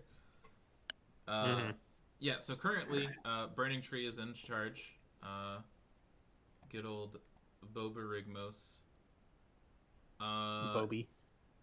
Yeah. So this is gonna be a early morning event. Okay. So yeah, Nikia asks you to meet at over in the old Skarg area out in the Rubble Belt, and basically there's a lot of shamanistic. It's more of like a natural religion. Some people differ in that they're like, this is the whole Ilharg thing, but also like the world is natural and the world is its own like force to worship. So there's a little bit of division between the two, but they still go through the whole rigmarole of paying respect to nature and the creatures within it, and to show respect for these things. The ritual involves taking certain warriors that have shown themselves in battle or deeds otherwise are then completely buried underground for a number of hours before they're retrieved.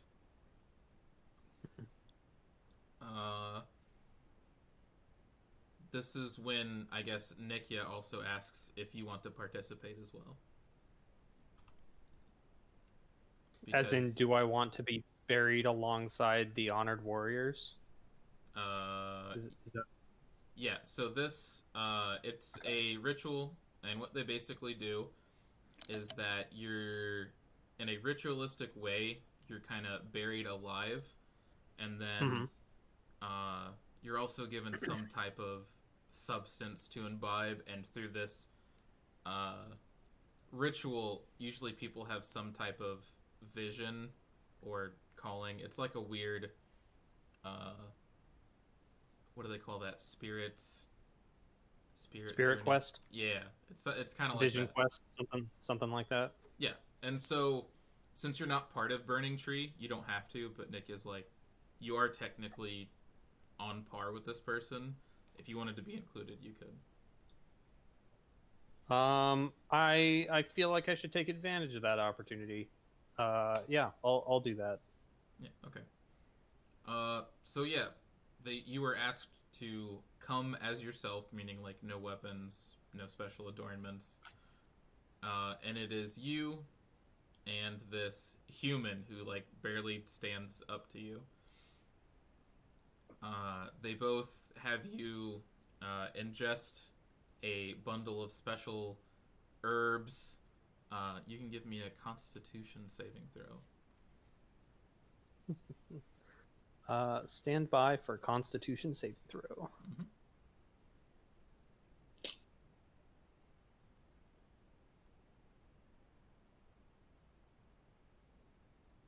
Okay. That'll be a 10. Okay. So it's a mixture of various other shamans besides Nikya conducting this ceremony. There's chants and certain repetitions of like poems and gruel meanings to one another until eventually Boba Rigmos himself comes out.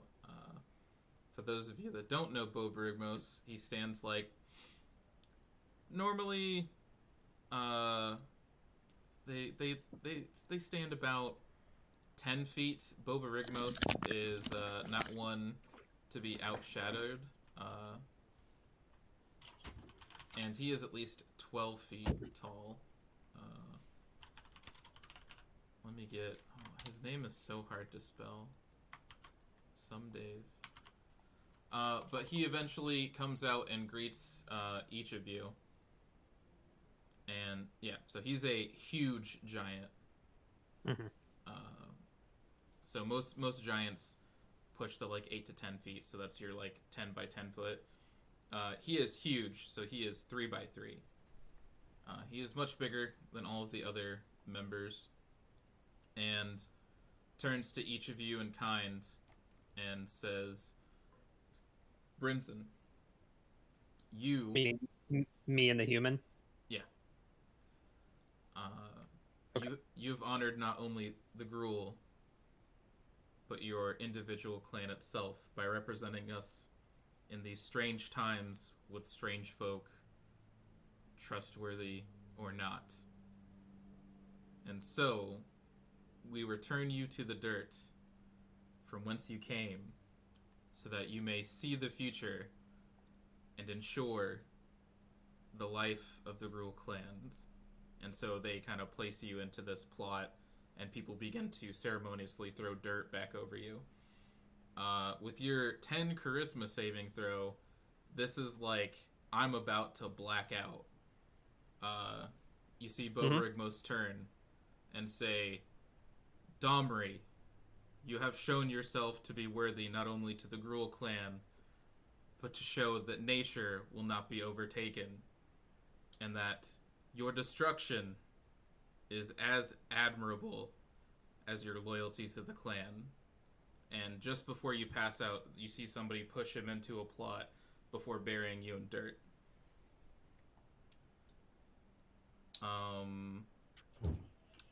And we're gonna fade to black on there and move over to someone else. Tight. I just want to ask around in the labs to see I guess I would like to find a little bit more about this creature, possibly what it might be mixed with, and if there are any theories on how to contain it once found. Yeah, given it's in your department and in your guild, just give me investigation with advantage. 18. Okay. So, you find that one of your is it contacts, an instructor actually, that we mentioned earlier. He has a name now. You meet up with Leonard Dram. He is one of your guild contacts, the instructor who you're regularly in communication with. And he's kind of like a older human, like Deckard Cain looking fella. Old man, carries around a stick that he actually needs to help keep himself upright. And he shares information with you that this creature is some type of like weird dragon whelp thing, since like dragons are kind of a weird topic because your guildmaster is one, but also no other creatures are able to harness elements or magic in some way. And so basically the Izzet and Simic have combined their efforts to try to create a creature that can harness the power of electricity. And they're like, well, we haven't been able to like use Wi-Fi to charge things. And so they're like, what if we had a fleet of like, I think, is it called, like Dragonauts? They wanted like flying creatures to fly by and spray electricity to recharge and power the city in emergencies. And so their prototype was this baby dragon, and it broke out, and they were like, man, this thing's really cool, but they didn't think so much as how to contain it or catch it. Because some of the experiments they used on it were partly Simic, but also they infused bits of Misium into it to kind of reinforce it and help it conduct current better. For those of you that don't know Misium, that's like the alchemical metal of the Izzet. So it conducts electricity. It's very strong. It's like adamantine as far as D&D rules are concerned. And they're like, what if we just grafted this metal to make this dragon super conductive? Oh, now it's impossible to kill and track down. Oops. And so would this creature, it's still like mostly creature, right? Yes. So it would behave like an animal. Yeah, so this was not like electricity. This is like a little bit elemental, a little bit like actual creature, and a little bit of magic, because besides the Simic like experimenting on people who can freely give their consent to be experimented on as intelligent creatures, there's a very thin line of law between experimenting on this almost dragon creature, which should have intelligence. So you can safely assume that it is more instinct and creature rather than intelligence. Guardian Project, that's what it's called. I'm good with that. Okay. Anybody else have stuff they wanted to do? Everybody's all good? Well, I would like to do two things. So I am now at renowned 5. I believe I get another Orzhov contact. Yeah, we'll do that later at some point. Okay. When we go off, are we going to like our respective homes to meet up in the plaza tomorrow? Is that correct? I don't know, what was your guys' plan? Because we were gonna meet up tomorrow, right? So are we just all going to our respective homes, or are we just camping or something? You have like a whole day off in A between. whole day off. So one night when I'm at home, I'm going to go to sleep, and I'm gonna take out before I go to sleep. I'm gonna take out the dagger from my magical imbued dagger. And I'm gonna try to go to sleep under my pillow and speak with my ancestors. Yeah. So roll me a. Let's just do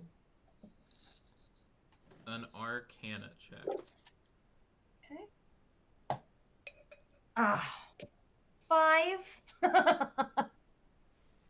So, based on your understanding and things you've seen other people do, you do a somewhat what you would think to be arcane-ish way of communing with this object and doing what you know to the best of your abilities between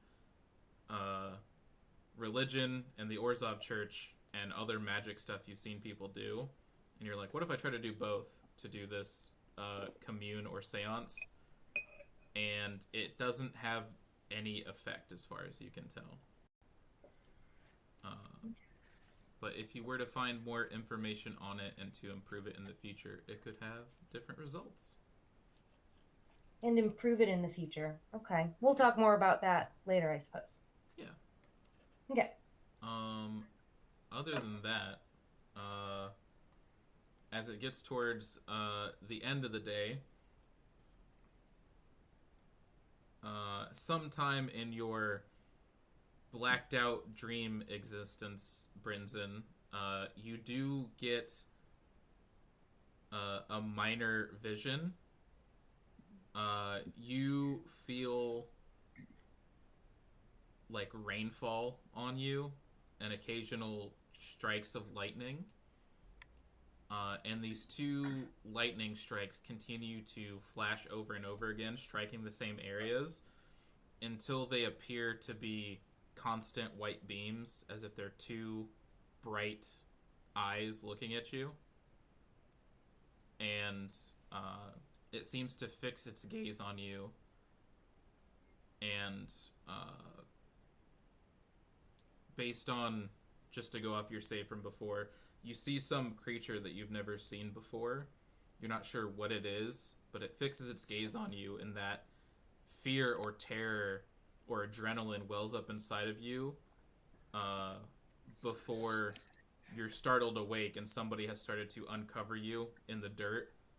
And I don't know, maybe it's up to you, but for flavor, perhaps you like rage and break out of the dirt. But you felt right, yeah. Some otherworldly creature look at you. If I'm agitated or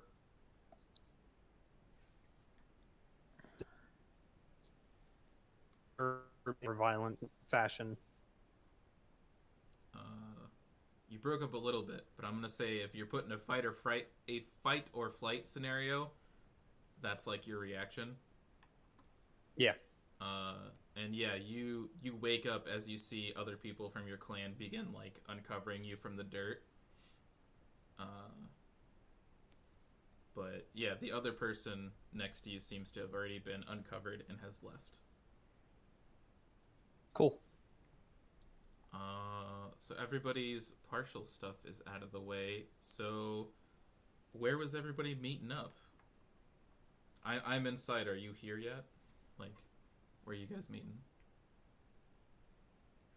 Smash and grub. The food court. Oh, do you guys actually want to meet back up there? I don't know. Yeah, let's meet back up there. Sure. Well, isn't that close to where we want to be? Yeah, it's in the same district. Yeah, so that makes sense to be like a place to meet up. I believe it's called the Slag and Grub. Slag and Grub. My bad. Okay. Yeah. So. Perfect.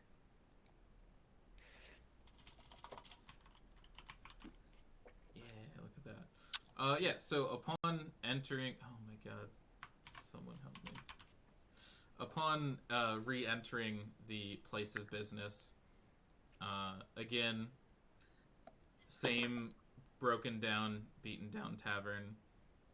You are greeted when you enter by the same Minotaur fixing you with a unamused glance before calling out his favorite words, food or drink.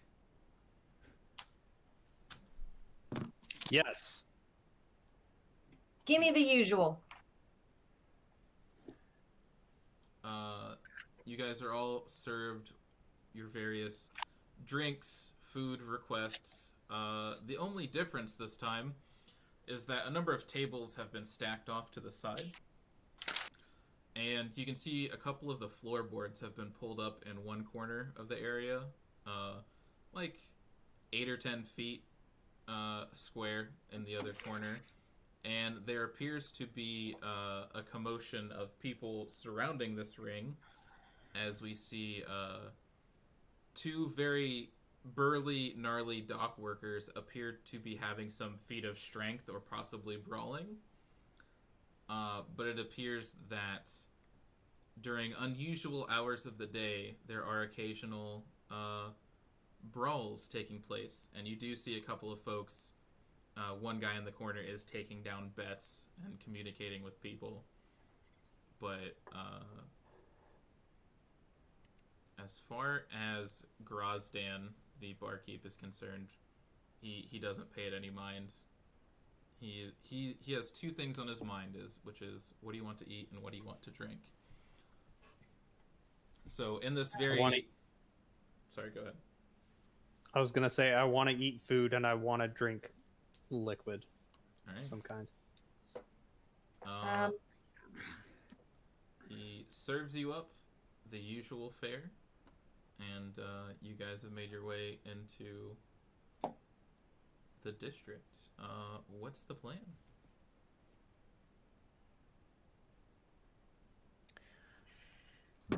So, some possible complications. What kind of complications?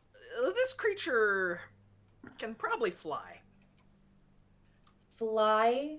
We're dealing with something flying now? Good grief. It seems like it was based on a young dragon. And you know, a little bit of this, a little bit of that, some magic, some lightning, and probably not making decisions so much as just acting like a beast.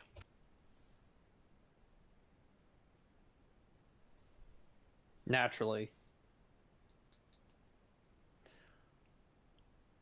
Okay, so is that it?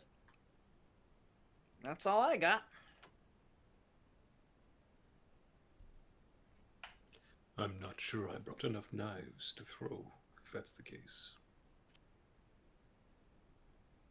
Something flying is definitely above my pay grade.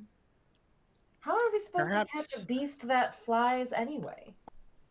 Perhaps I should have prepared the jump spell. I could always throw you. That Thanks. allows one to jump? Well, it triples someone's jumping distance. Oh. Yeah. Well, unfortunately, I don't know if that would help in my case. I can't jump that far. Not a Triple of 1, I believe, is 3. Approximately. Approximately. Anyway. Well, I mean... So where was it last seen? Up. Did the dossier have a Oh, Gwynia. did it have a chronology of the corpses turning up? Yeah, so let's take a look at my map here. They do happen to be around the city, but there is not like a discernible pattern that you could guess where the next one's going to occur. But it seems like most of them happen to be occurring city side, and less so in the dock area. But again, a lot of them tended to coincide with practices and certain shows from the Rakdos. So if you're wanting to track down those, you could probably speak to somebody at Rick's Mahdi about that, but there is not a discernible pattern.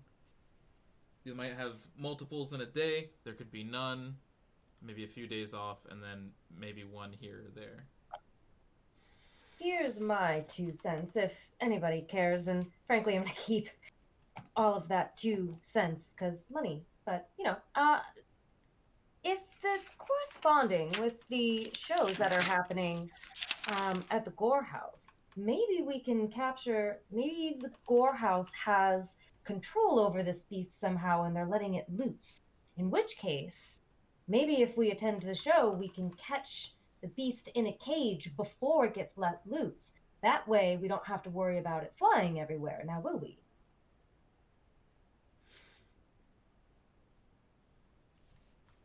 All we have to do is attend one of these shows, and hopefully we can get some information before they release the beast for that show. If assuming that the beast is within their possession somehow. I guess, sort of meta question. We were in a group that had almost all of the guilds represented, and then some of them died. Are guild representatives in the council that meet with us for the ones who have died, or are they out of the picture? Do they not care anymore? There are only representatives of you who are working in this task force. So we have no way of knowing if the Rakdos do or do not know anything about these occurrences. Nothing officially, nor in the dossier. However, your powers to interact and get into places is a little bit boosted because of your status.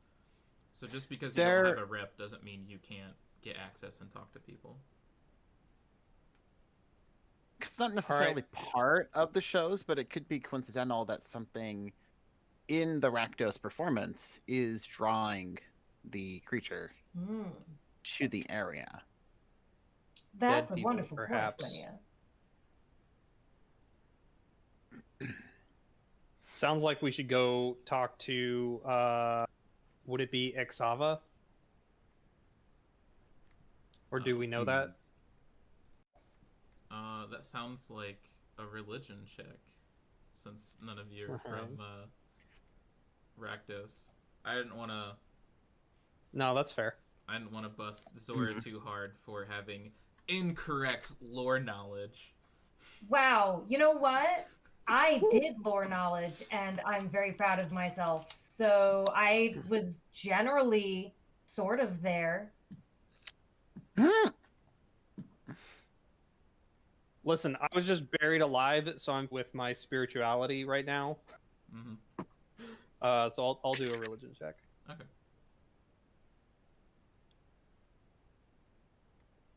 That'll be another 10. Okay.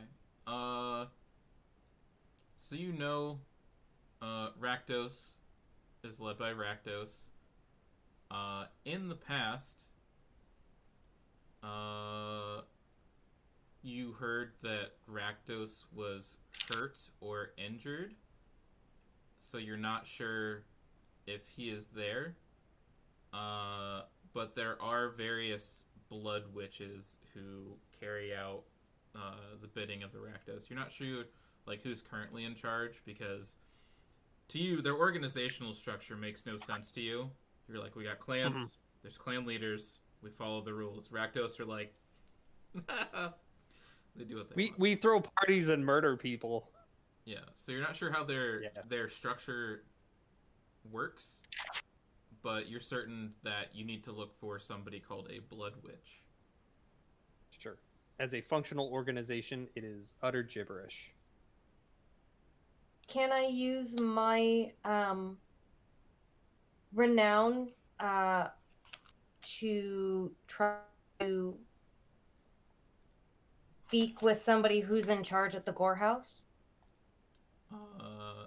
Yes and no. That is how your renown works, but your renown you can only, because the Orzhov is so organizationally structured, you can pressure those underneath you of your own guild. You can't pressure people from other guilds to give you things. I see. Only I get to do that. So yeah, like I think your guild's ability is that you can get favors from people, and as you move Right. up, the higher you are up in the pyramid scheme, the more pyramid blocks you have to ask favors from. Mhm. But the Rakdos is its own pyramid. But the Rakdos is its own pyramid. But hypothetically, couldn't I use one of my peons contacts in my pyramid to go set up a meeting with Rakdos? You could, to a varying degree of success. Are you saying that I have to roll for that, Joel? I'd have to double check just exactly how your feature works.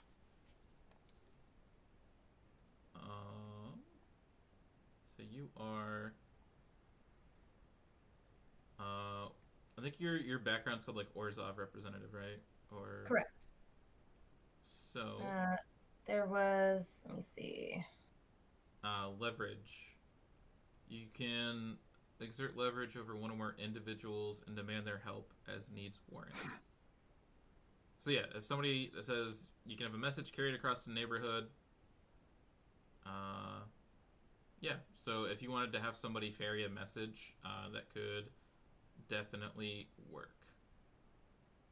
I'm gonna have one of my little peons ferry a message, saying that I want to meet with someone who works at the Gore House.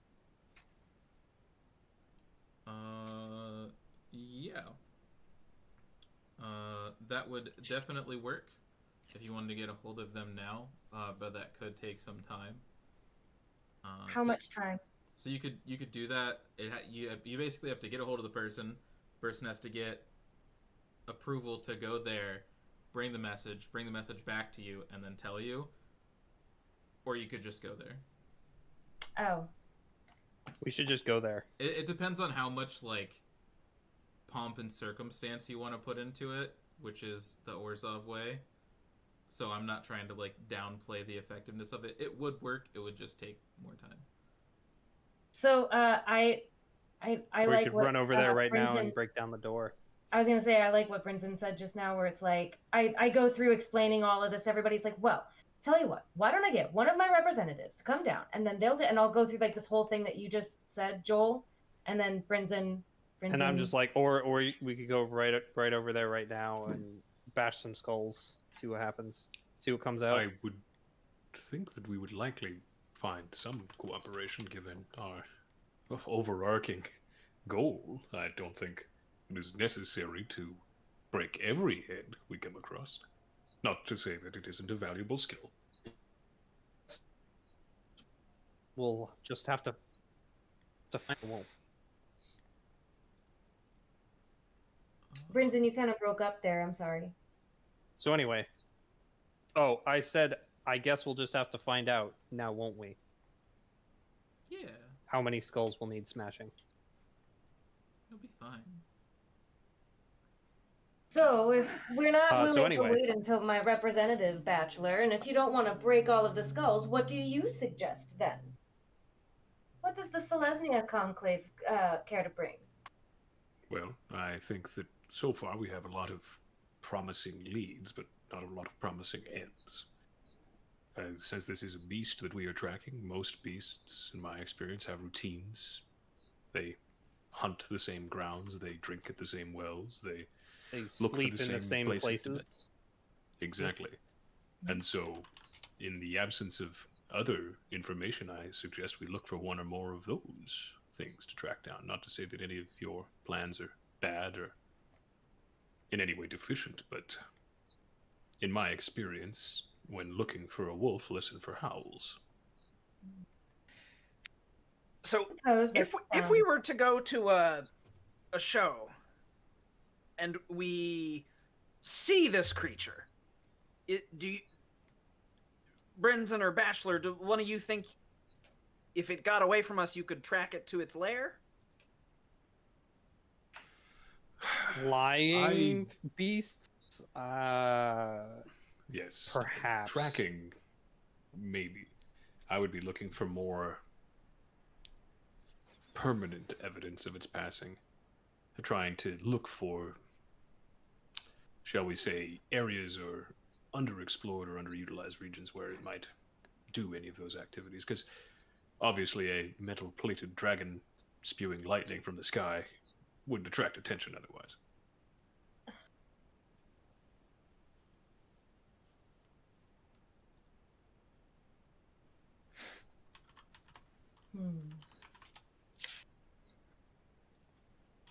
Yeah. Perhaps. I'm not particularly confident in my ability to track the flying metal dragon. I mean, we'll have to catch it when it's not flying then. we do have a trail of Perhaps. bodies, correct? Not so much a trail as a smattering. Not a trail, but perhaps a trap. What if we laid a trap we- for the beast?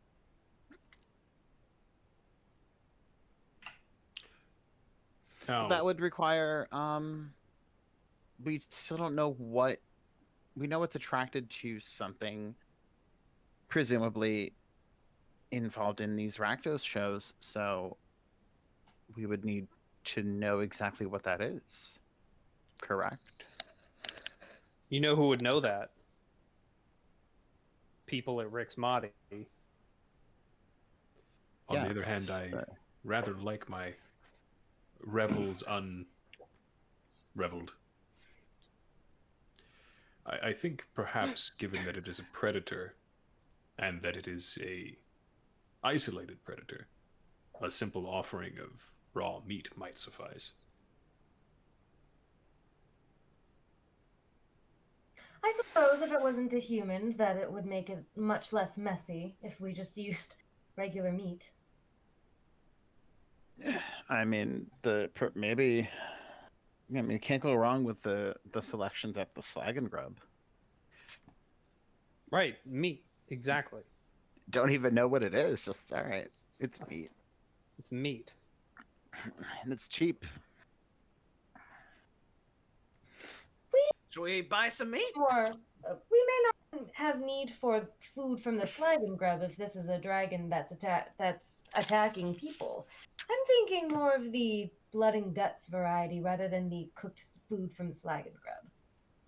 I never said it had to be cooked. Interesting.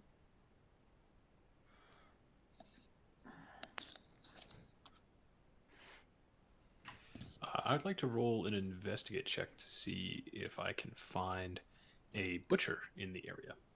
Yeah, go for it. I got a 9. Let's see. So, in Precinct 6, it's mostly made up of the Smelting Quarter and Common Fortress, which is another Boros garrison. There's like Midori Park, which is like kind of any semblance of any type of living park or nature in that area. But you would be hard pressed to find any official butcher in this industrial area of the city.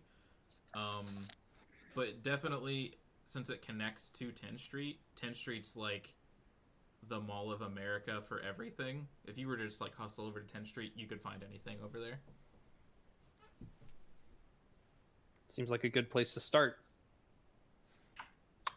Let's go see if we can find a few dozen pounds of flesh. I'd like to spend my vacation at the farmer's market.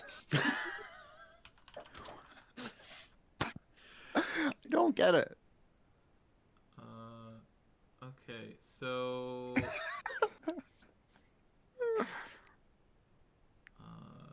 yeah, okay. I was correct in my assumption. Yeah. On Tin Street, you find a wide variety of shops and goods being hawked at all hours of the day. It shouldn't be terribly difficult to find a butcher. And you're wanting to find what exactly? Like meat or like flesh? Just Like Flesh. yeah, Definitely flesh. Yeah. legal preferably. Like cut up or like just a carcass? Part of a carcass would do just fine. I say the fresher the better. Honestly, if we could find like a whole hog that we could slaughter ourselves, that'd probably be ideal. If you can't make your own corpse, store-bought will do fine. Word. Yeah. So, are we looking for pieces, or do you actually want to buy a whole hog? Because again, transportation is key. I was gonna Hey, say, Princeton, could if you can carry a buy whole the hog? whole thing, yeah. I technically can. I would prefer not to. How much We is a won't whole grease hog? it first. We'll just. Does it have to be what? Just our. We don't even know if it eats. If it eats pork. It's halal. What? It's halal.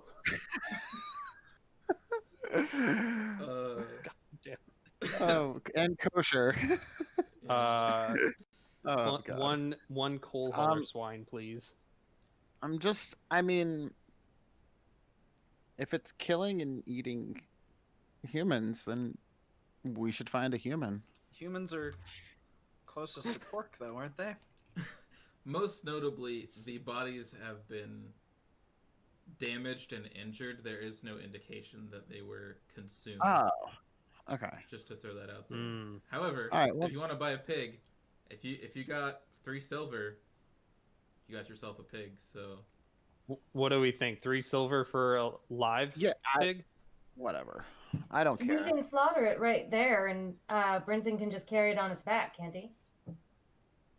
Again, Well, we could I even can, just but then why bother buying a live pig? right. We can slaughter it at the scene. That way, it's fresher. Yeah, we'll go to Ah. the place where we're gonna set the trap and then kill the And pig, then kill so it. that Got I it. don't have Okay. to carry an extra 1,000 pounds on my back. I like it. Let's do it. Hog don't weigh 1,000 pounds. that depends. Is it a big pig? Did you want a small pig? You can be a Well, big I pig could be a too. big Or pig like too. big Yes. Yeah, Because most Maybe notably, maybe like a worth a pig. forerunner of the end rays. my Midwestern knowledge lets you know that if you buy a small pig, it'll be the same price as a big pig, because you're basically paying for future large pig. If you ever want to buy a small pig, just in case, if you want to buy a small pig for like meat usage, it costs the same as a large pig. Because Interesting. You're basically Good to know. You're paying for that time. you're paying for a future large. A future large pig is a hilarious way to put that. Yeah. That doesn't make Also any good to sense. know. Yeah. So what I've learned is Midwest weird. people are not good at math. So anyway, do we want to buy a 1-1 pig or a 4-4 pig or a 7-7 pig? A Dirkwood boars is fine. Anything with 4-4? trample. What? I Yeah, agree. As yeah, long as that's 4-4. trample, it'll An sit 01. right in my heart. Flample would be better, but that's only gonna happen when pigs fly. Dang. Too bad this isn't Theros, and you could just turn things into pigs. We've lost a member. But yeah, if you want to spend your 3 silver for a 0-1 pig, you have one. I will not make a stat block for it unless you really want. I think we might be better served by a 4/4 pig than I a agree. 0/1 pig. I agree with the 4/4. Brinson, And I do not actually want a pig. Go ahead. Brinson, I guess my concern is that anything that would require something of that size is not likely to be something that we, the 5 of us, are going to be able to defeat. So I'm hoping that a standard-sized pig is a good enough meal, because if it's not, I don't want to fight anything that needs that much food. Well, if a small pig and a big pig are the same price, might as well buy the biggest pig so we can use the rest of the. We can have the rest of the meat to ourselves. We can have dinner. We can really just bring home the bacon tonight. Also, I very much want to fight something that big. So you have now upgraded from 0/1 pig to a 4/4 boar. Sure. Would you like a wild boar? No. Alex says no. A tame boar. Bachelor says hard no. Tame boar is a direct contradiction in terms. So so in my meat locker 30 of D&D Beyond, 30 to you 50 have, wild hogs. you have Feral access hogs, I to believe. baby feral hogs, piglets, thank you. pigs, boars, giant boars, which are, those are like free range. You'd have to wrestle them yourself, kind of like going to a apple orchard from the rubble belt. Otherwise, Wrestle. I was just about to ask, what do you think happens at apple orchards? Do you think it's just pig wrestling all day? yeah, instead of going to pick your own apples, you have to go and get your own giant there. boar. Welcome to Alex's apple orchard. We got pigs to wrestle and not much else. We're just comparing apples and pigs here. It's like chop your own Christmas tree, but with pigs. So Well- boar or pig? Wait a minute. Boar. Wait a moment. Or you could If we're get concerned about the boar being out of control, then can't Gwyniad speak to the boar in order to calm it in the event that it becomes out of control? I'm not gonna What if it- lie to the boar. I'm not gonna. Zora, I do hate to say this, but have you ever pet a wild boar? I stay away from such filthy creatures. Well, yes. Hey, now imagine that. First it's of all, got, careful. imagine it has all the table manners of Brinson with all the patience of Brinson, Say it. and it's also unable to speak common.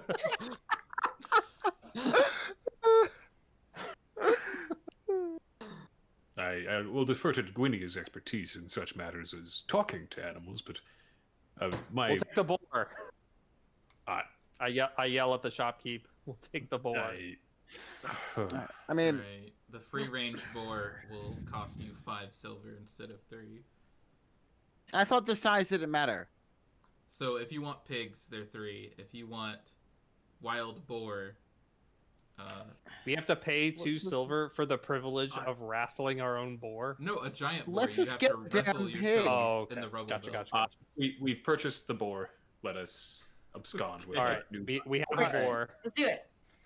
I was I'm gonna gonna- say you could just get really lucky with your bag of tricks, but when those die, they disappear. So, Yep. Yeah. I'm gonna. Really So lucky. we've like bought the 13% boar, right? chance. So yeah, we we have bought the boar, and where are we gonna put it now? minus 5 silver from our handy spreadsheet, and then I guess I'll do an Yeah, animal I've handling taken roll 5 silver off. to try to wrestle this thing, and try to keep it under control to do the traveling with us. yeah, go for it. And I would rolled a this be- 7. Ew. So I was gonna say.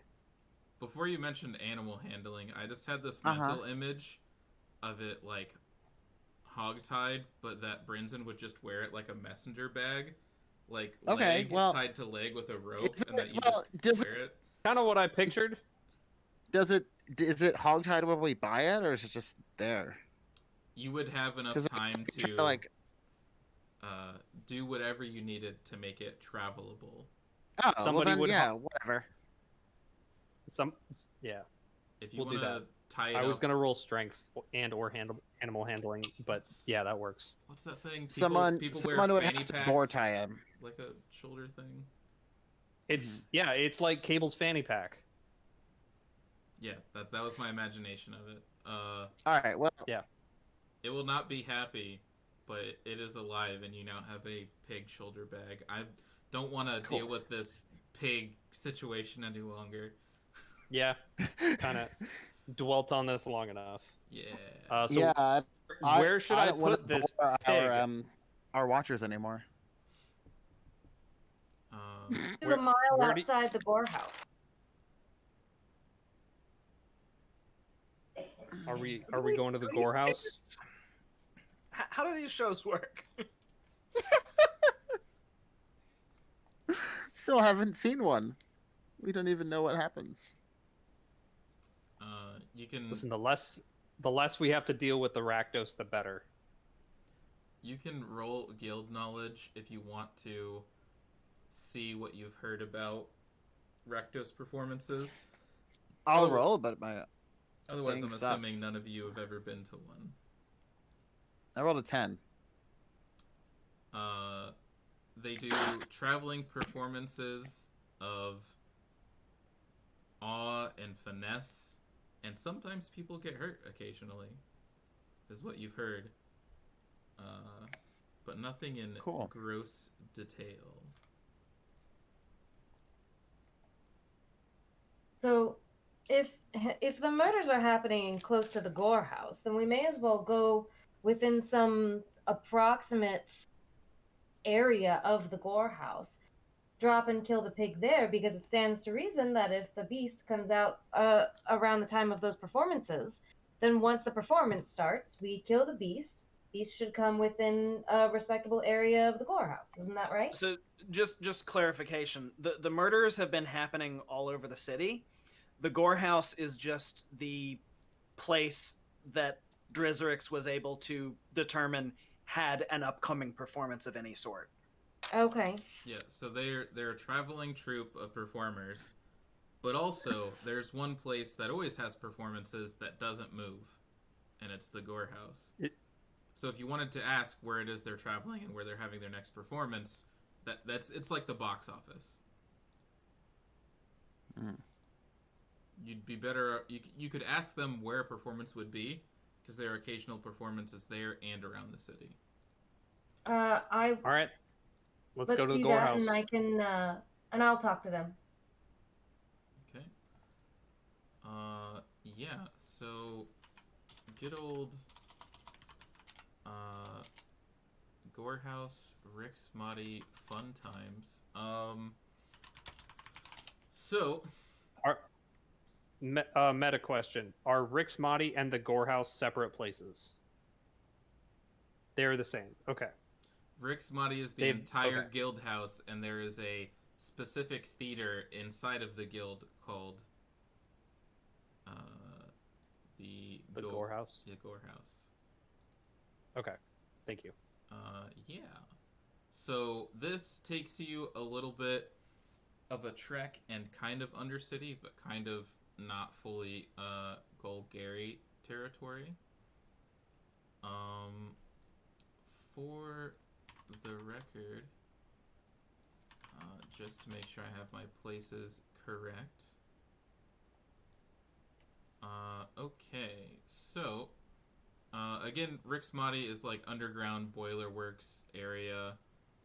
Not quite underground, more like sewers and underground passages connecting you to this guild house. There's a bit of more sulfurous smells, magma, little wisps of smoke, and the occasional scream that echoes around. So let's find here. Got it. There we go. Okay. Yeah, so the guild house isn't so much as a guild house as it is a palace. Imagine the Colosseum, if it were more contracted, but much taller. And it's this circle of skulls and fire and staircases that makes itself rise up above the city if it weren't underground. And so it rises up into the bottom of like all of the ground that makes up the rest of Ravnica. So it's part tower, part dungeon, part palace. All fun. There are various skulls and blades adorned everywhere. You see strings of chains that are barbed with spikes on them, holding up various people, creatures, that are just kind of hung around as decoration. But upon gaining entrance to the guild house just outside, you are greeted by two guards. You're not sure if they're really guards or if they're performers, as they wear a mixture of face paint and, again, wicked knives and blades on their armor. But one of them carrying what looks like a trident with two forks pointing inwards to one central blade, almost making it like a spear. Stabs it in the ground in front of him and asks you to stop. And his compatriot guard is wearing like white face paint around it with what looks like bloody tears down each side, and they are both wearing a mixture of like jagged chainmail and pieced together armor. And you're not sure if they actually have scars or if it's some elaborate makeup, but you don't really want to ask questions about it. But one of them says, "Halt." Let us pass. On whose authority? Oh, I could throw this pig at him. Yeah, they have the whole pig. Can I roll for persuasion to see if I can convince them to let us pass? Yeah, Official city business. You can persuade me and then roll.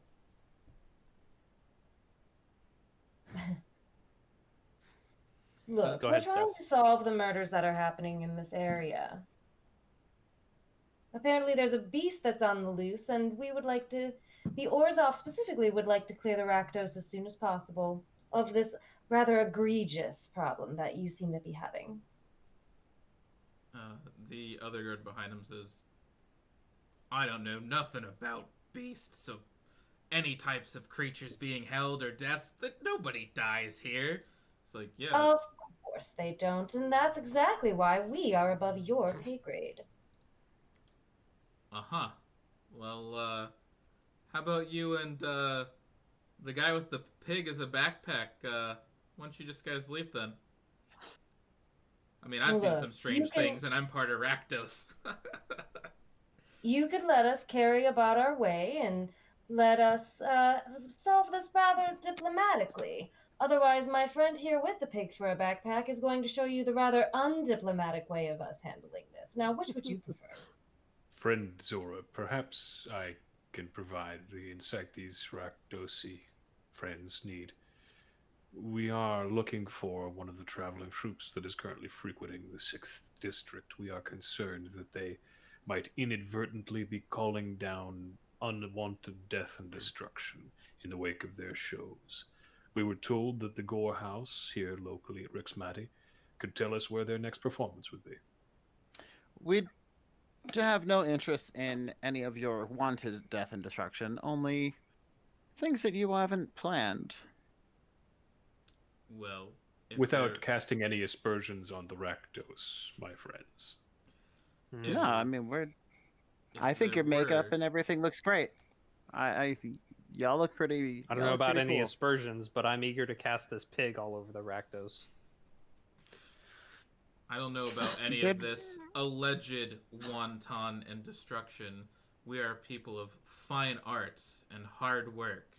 And though I've never seen someone from the Selesnya looking for our performances, we're always interested in getting the word out.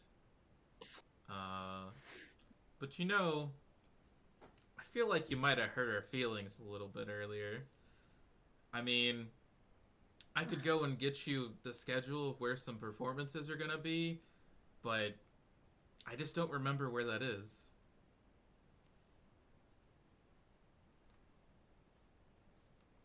How would you like to remember even less things? I can usually do that pretty well on my own. You know, little bit of twinkle dust, little bit of booze.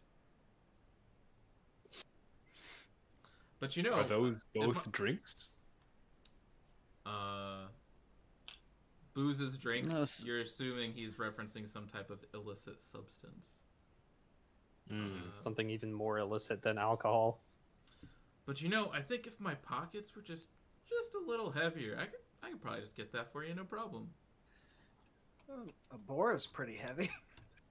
This pig is pretty heavy. God damn We it. could find some rocks to fill your pockets with. That would jog your memory at all. Friend Brinson, perhaps I might be of assistance in this matter.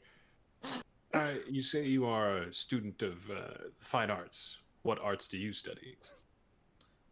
Yes, I'm a master of acrobatics and the blade. Interesting. Interesting. I don't know if you know this, but some of us Selesny and Luxodon have a very unique fighting style we like to employ. It involves this warhammer. I'd like to pull my warhammer out from under my robes with my trunk. I Hold it up. tell. Okay, I put my hand on Bachelor's side and I say, "Hey, just give me a lift no. here." And I. Gritty, I'm not going to attack these poor friends. I was simply Oh, curious if they no. might enjoy a small contest. Perhaps that might Of course. reinvigorate their Oh, memory. I mean, I was going for the same thing. Oh, fantastic. All right, so if the What do you say, contest doesn't work, we still have the pig. Indeed. What do you say, friend Rakdosi? As much as I like context, holy crap. As much as I like contests, I like wagers even more. Fair enough. Then in that case, a shiny gold piece that I can blade dance better with this hammer than you can with that blade of yours. Just one. You know, I have these two hands, and so does my friend over here. I see. So you think the two of you can outdo me then? I just mean, it would be a shame to make him feel left out. I see. Very well then. 4 gold, but against your 2 apiece. So the wager is information versus gold? Yes. Okay. Yeah. I think they will agree to that.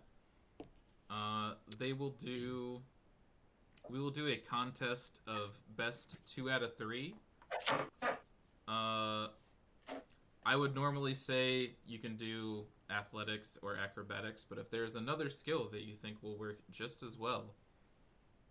I would like to use acrobatics in this case, and I would like to use a key point to gain advantage, if you don't mind. Definitely, you got it.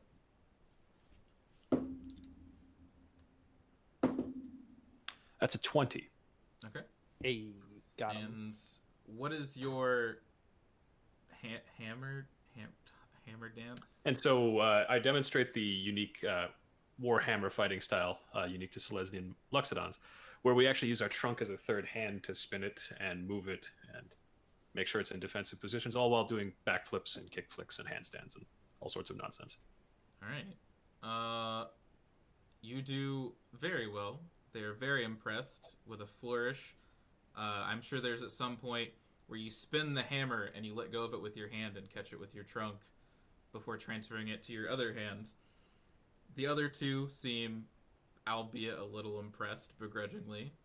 And so one of them takes out what looks like a number of metal bars that seem to piece together into some type of hoop. And this hoop is filled with various blades and knives sticking out from wicked angles. And there are various blank spots in between. And so this person takes up this ring and begins to toss it up in the air and catch it and spin around with it, making sure to place their hands in particular areas where there are no blades. And as they continue through their performance, I rolled a 10 on the die. So you see at some points their face maintains concentration, but you do see various bits of, at the end of their performance, bits of red dripping off of their hands at the end of it. And the other guy's like, I think he did better. I appreciate, but as you said, best 2 out of 3. Yeah, so the other person will go. You can go again, or maybe somebody from your group wants to go. It's up to you. Anybody else want to get involved? I Yeah, will. go for it,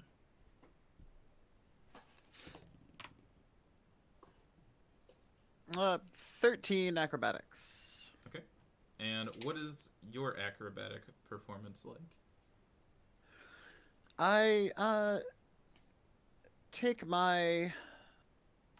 use my quarterstaff, and I sort of like kind of do like sort of a pole dancey kind of thing while still like having it balanced. So like it On the stays in ground. place despite not being like stuck in the ground? Yeah, like my weight is shifted so carefully that it doesn't really like tip over. Yeah. Just as you say, it's like a weird pole dance routine, but the pole is not stuck. It's almost like, what do they call that? Like gravity juggling, where it stays put, but you still move throughout it. And it's a great feat of skill. I can't roll above a 10, so I rolled an 8. This person pulls out what looks like 2 or 3 wicked-looking knives and begins to throw them up in the air and begin to juggle them. And every so often he goes and grabs another knife, and he gets up to 6. And then at one point he drops his rhythm, and one of the blades lands right through his palm, and the other one's scattered to the ground. And he just kind of like holds his hand, but doesn't like, he tries so hard not to show his pain. He's like, all right, you're skilled enough, just as we are. I can't see the harm in letting us share the arts with some fellow players.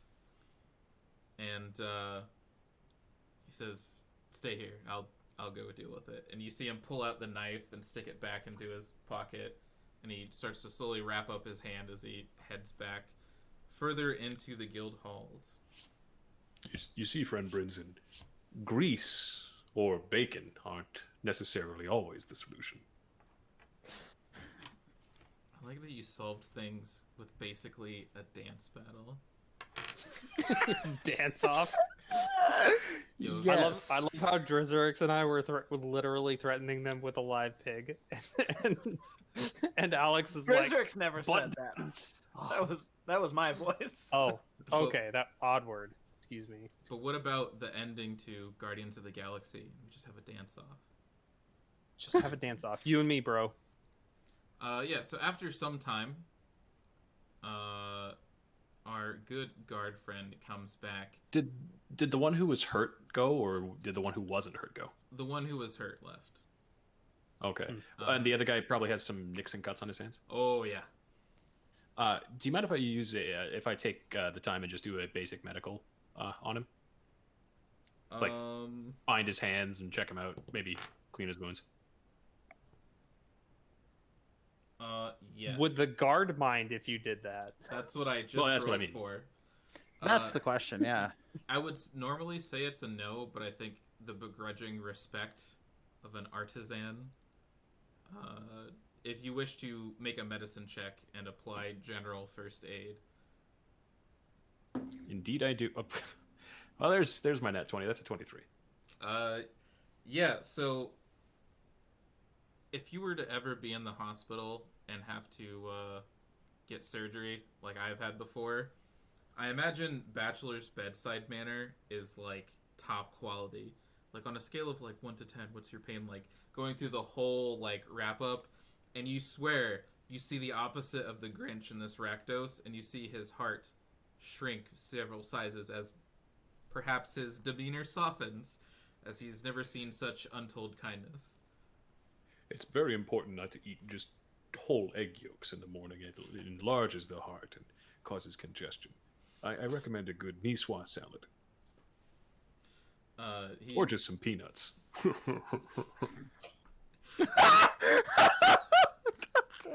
He kind of nods along. You get a couple of laughs. This is like, what is Oh my god.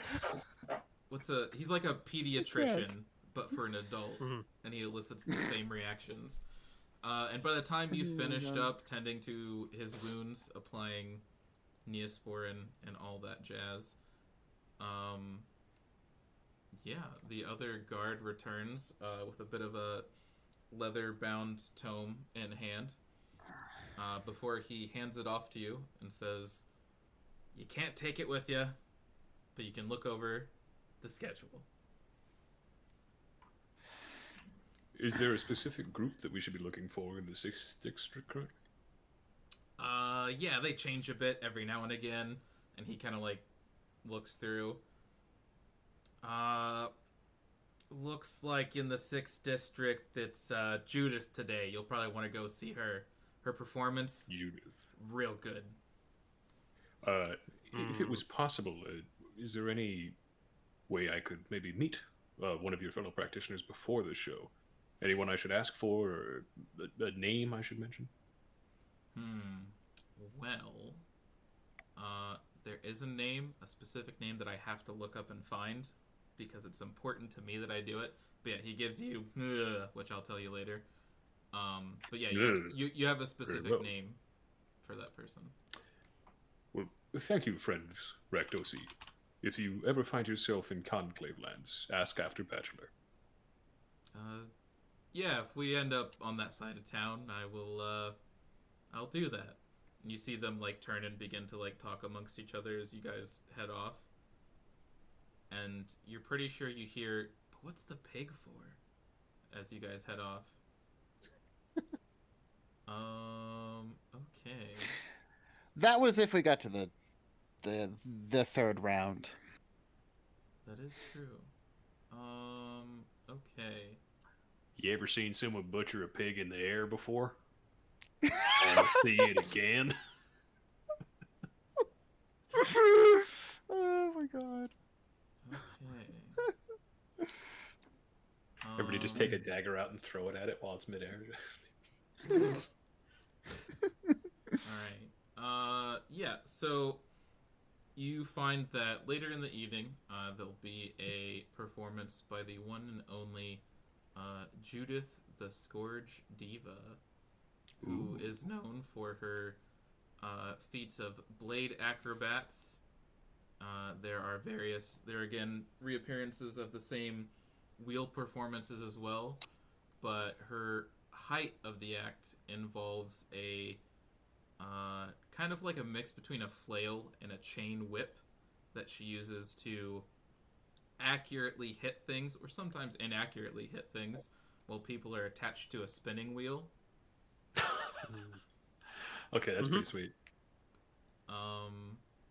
Yeah, so that will happen later in the evening, but I think I need to look deeper to find this person's name. But as you guys, you probably have a couple hours to kill before the show happens, actually. Do you just want to, like, hang out at the Slag and Grub again until that point, or...? I actually like to try and see if we can't track down their location to the night, and actually meet them early to see if they know anything about the dragony thing, and let Zora work some of her verbal magic. Yeah, so you find that the location is actually a warehouse. Again, it's the warehousing district, but they have rented out one of the better warehouses, and you see that there are wagons and other coverings that denote the Rakdos Guild, and you see basically roadies getting in, setting up like the spinning wheels. There's fire. various other chains. They're basically setting up and decorating the inside of this rented out warehouse to be a kind of like arena, and you see bleacher style seating running down each side of it. Excellent. Friend Zora, the name I was given was.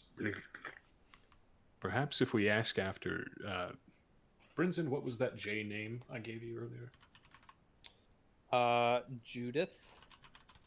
Judith, yes. If we ask after Judith, we could talk to her and potentially learn things, maybe.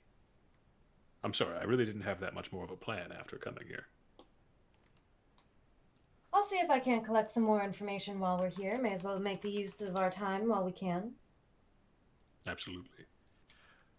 Friend Drizerix, friend Brinson, I think we should maybe take some time to scout out a location we think might be good to do combat with the beast. So I was wondering about that. I've never caught a beast before. Do you think we need anything like a net or ropes or something? Well, That would yes, definitely come in handy.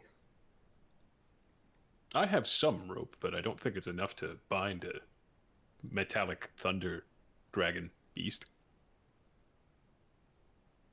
We should maybe Better pay a to visit err market. on the side of caution, given the bizarre nature of the beast. Yes. If we get a net, is it something you think you could wield? Well, between Brinson and myself, if Brinson can keep it from eating me and I can get onto it or near it, I can wrestle just about anything between the 3 limbs I've got. And I'm actually going to curl my trunk up into the facsimile of a Okay. flexed arm as well. I think you mean wrestle. No, wrestling is what humans do. Loxodons flex. You might have heard one of the phrases that we often use, roughly translated into common, we flex on them. Alright, I have your name. You are looking for Donath. Donnath. A-A-A-T-H. Wow. Brain word. NAF. Nath. That's pretty good. Friend Zora, that's Donath, with an ath at the end. He could also be known as his other title. So there's Judith, who can sometimes be referred to as the Scourge Diva. Or there is Donath, who can also be known as a Master of Cruelties, as he is the kind of show director. Donna, say that last part again, Joel. I'm sorry. So there's Donath, who is kind of the second in command of the show, who kind of runs things like the ringmaster. But in the Rakdos, they're called Master of Cruelties. Okay. And then you're looking for Judith, who could also be called the Scourge Diva, as fans like to call her.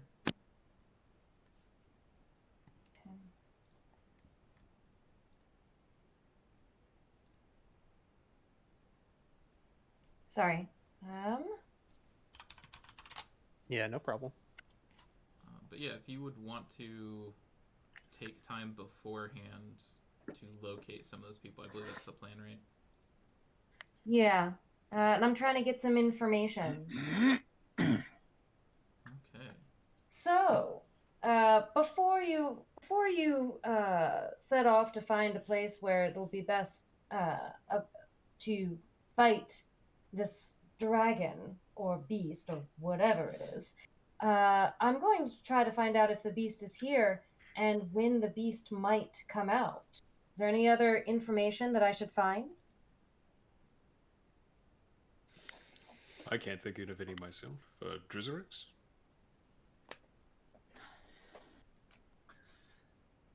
I guess we don't have any information of eyewitnesses, so I don't know if those exist. But if you can find any reports of behavior. Okay.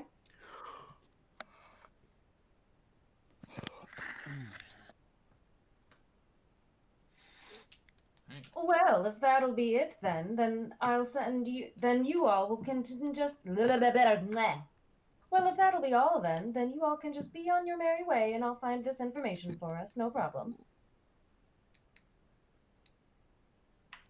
Thank you, friend Zora.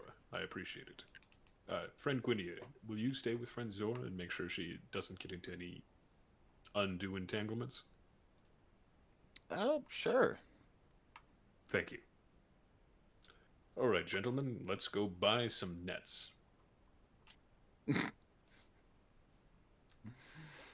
Okay. Yes. So yeah, I think what we're gonna do is we see what we've got. Brinson, Bachelor, and Drizrix are heading off somewhere to find nets. You probably buy them in the warehouse district, or there's 10th Street, which is like Walmart. And we've got Gwynia and Zora heading off in the other direction, as we see Gwynia and Zora head up to the warehouse and begin to speak to somebody at the front, and the other group head off to buy things.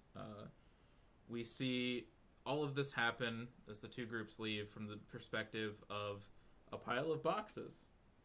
And behind these crates, we see two goblins who are carrying various amounts of bombs strapped to the front of their chest in a bandolier-style fashion. They look very alike, as if there's some type of family resemblance to them. Behind them are another 4 goblins, all with various amounts of rusted scimitars and crossbows and knives and more explosives strapped to them. And we see the two turn back to the group and say, "Now, they've split off. Those two over there were the last ones with Krenko. They'll know where to find him so we can kill him." And we see the goblins ready up their bombs and their weapons. And we're going to end the episode there.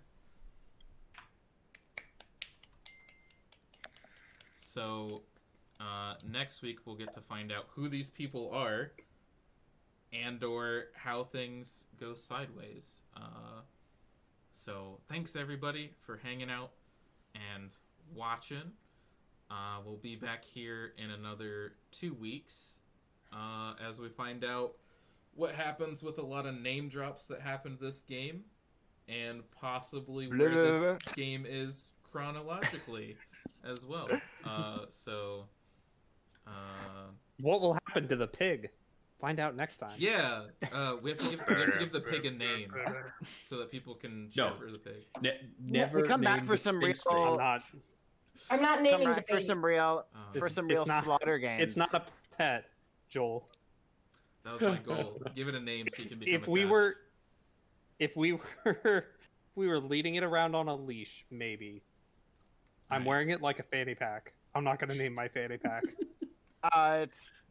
It's easily the pig's name is Fanny.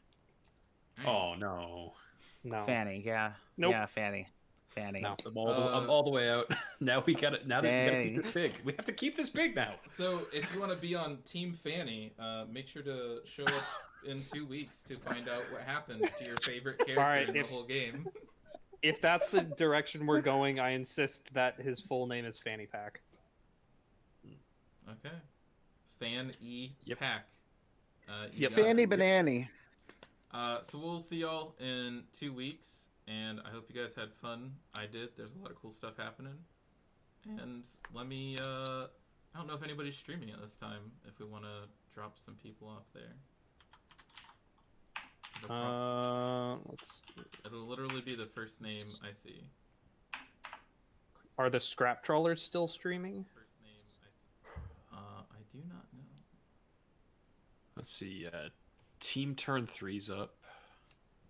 Scrap trawlers have Jason Alt and Chase on there. Oh yeah, that'd be good. If you want to drop the link in Discord, I can copy and paste that.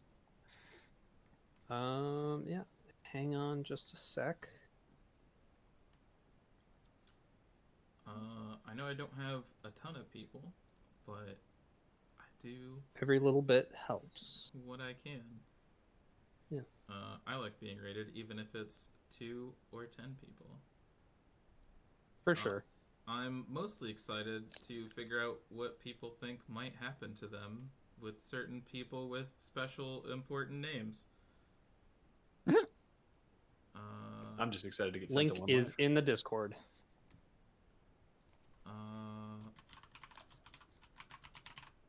Hey, there we go. We got it. All right. So, I think. All right, cool. We'll send people over there. Tell them they're handsome, attractive, whatever you want to call them, and hope they have a good day. And I hope you stay safe and healthy. And we'll see you next time. Bye, friends. Bye.